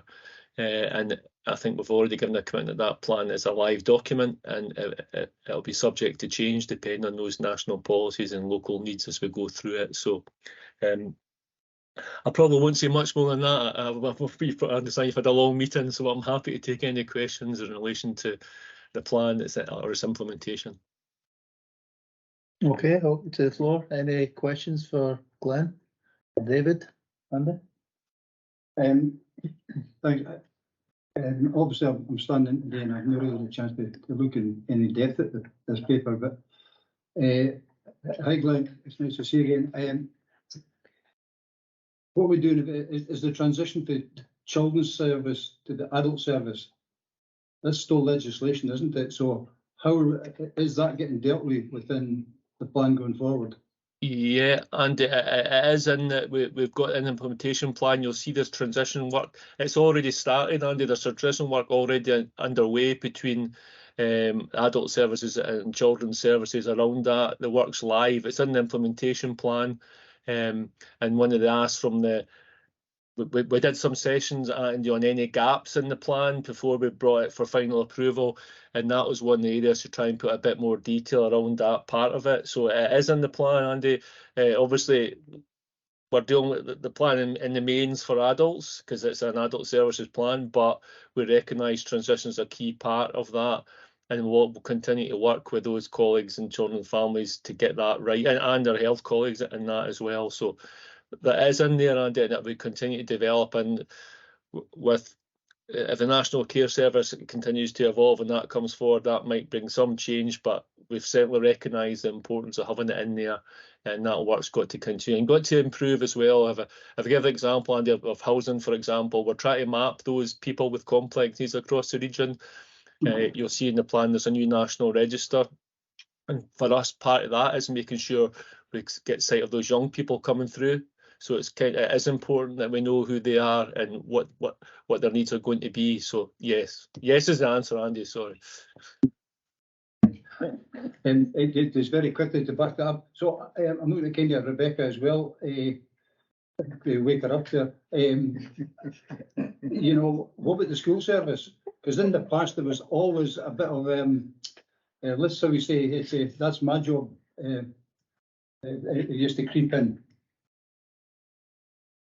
Because I think what I'm getting at before Rebecca comes in is that transition to what you got as a child and then what you get as an adult can be like night and day.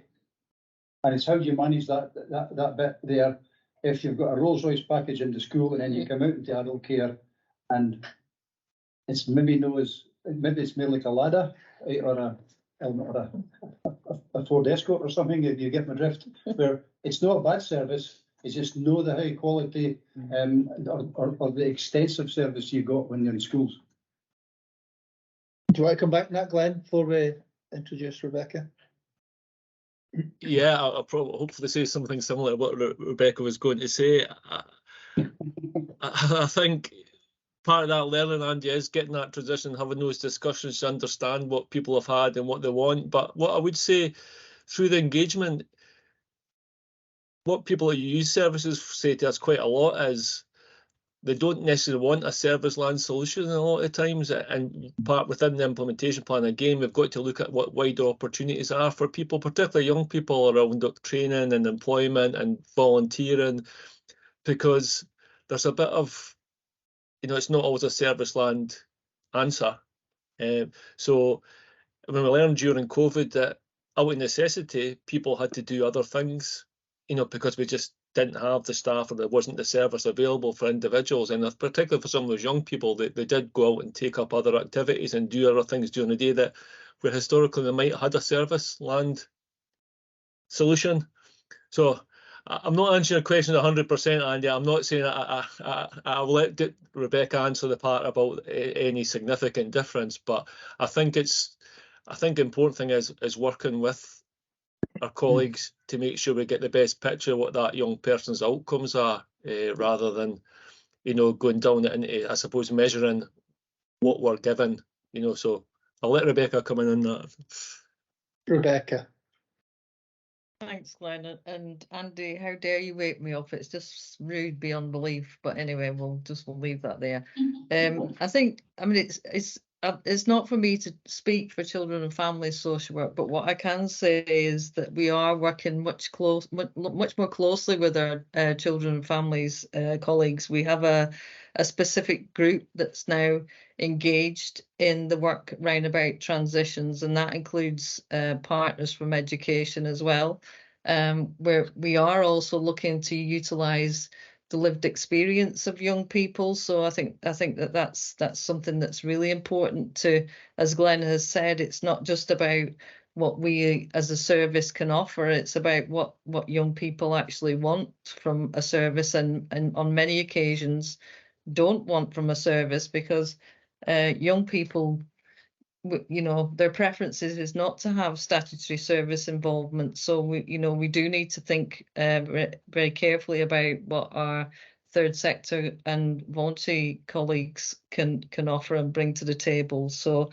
it is this. I would be disingenuous to say that it's not a piece of work that still needs an work. Of course it is, but I think that we're in a much better place, Andy, than we have been previously. There's certainly much more appetite now to work collectively to achieve the best outcomes for young people. So I can't say that I've answered your question completely, Andy, but I hope that I'm offering you reassurances that the work is ongoing, and as I say, collectively we are all engaged in it. Thank you. Thanks, Rebecca. Okay, with that, Andy? Yeah, fine, actually. Yeah. Kim. Yeah, thanks, Andy and Rebecca. But probably on that point as well, it's really good to hear that you work with young people and listen to those lived experience voices, because I think that's really important as well.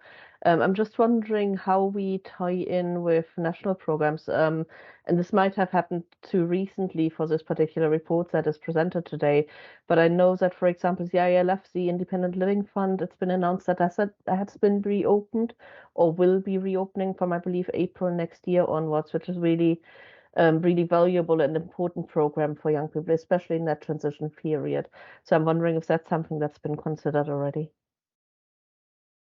Yeah, happy to answer that, Kim. I would say yes, Independent Living Fund and other areas of support and how we can make that package up for individuals where required is very much will be part of our thinking. As part of that wider model that we've both Rebecca and I have touched on, is try to look how we can link those things in with wider opportunities for those young people. So there may have a service obligation, there may be a level of funding from a particular fund like Independent Living, or it may come through a different self-directed support option. We continue to work on those as well. So people, if they want to control their own finances, they can do their own package. They can do that through SDS option 1, or if they need some support, we're looking to develop those SDS option 2, as well as obviously if they choose the partnership to manage it on their behalf, it's SDS option 3, which still remains probably the primary delivery of it. But I think social work colleagues, I'm not speaking for Rebecca now, but I'm sure social work colleagues will continue to work on those SDS options, and part of that will be linking in with other funding streams like ILF, Kim. So I think it's a combination. There's no one single solution in every case. So I think I'll be looking to see what's best for that individual and how we make up that support package.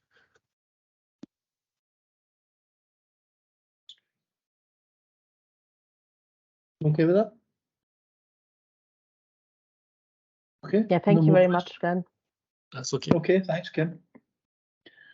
If there's no more questions, move on to recommendations, which were to note the contents and approve the final complex needs plan 23-26 and the accompanying implementation plan, and to approve that a direction is issued to Dumfries and Galloway Council and NHS Dumfries and Galloway to implement the plan. You all okay with that? Okay.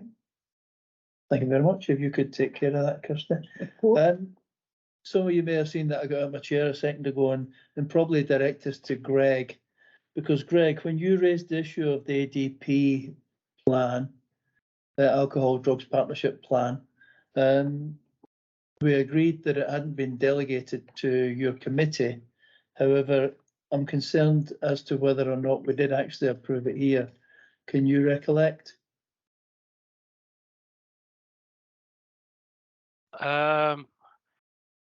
Yeah, maybe that's a good check. Maybe we didn't. I think for the avoidance of doubt, yeah, I think just that's in case we haven't, because I do remember having the conversation, but I don't remember us actually saying that we as an IJB actually were happy to do that.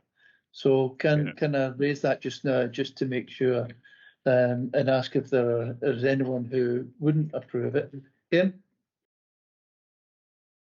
Thanks, Andy. Very happy to approve. I think if we do that, we may want to do the same with the accounts, which were also recommended via the Audit, Risk and Governance Committee for official approval. Yeah, happy to do that.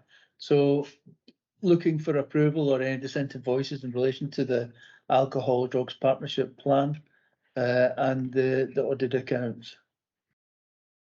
Excellent. Yeah, just as I say, we may have done it, but it may have slipped my mind, but just better to have it done as not. Okay. Okay, thanks. Anyone want to prolong this meeting by raising any other business? No, I'm not going to give you too long, just in case. So, listen, thank you, everybody. I think we've had a very robust discussion and conversation around all the topics today. I thank everyone for the contributions and for engaging as part of the process. And just say thank you very much, and I'll catch you all soon.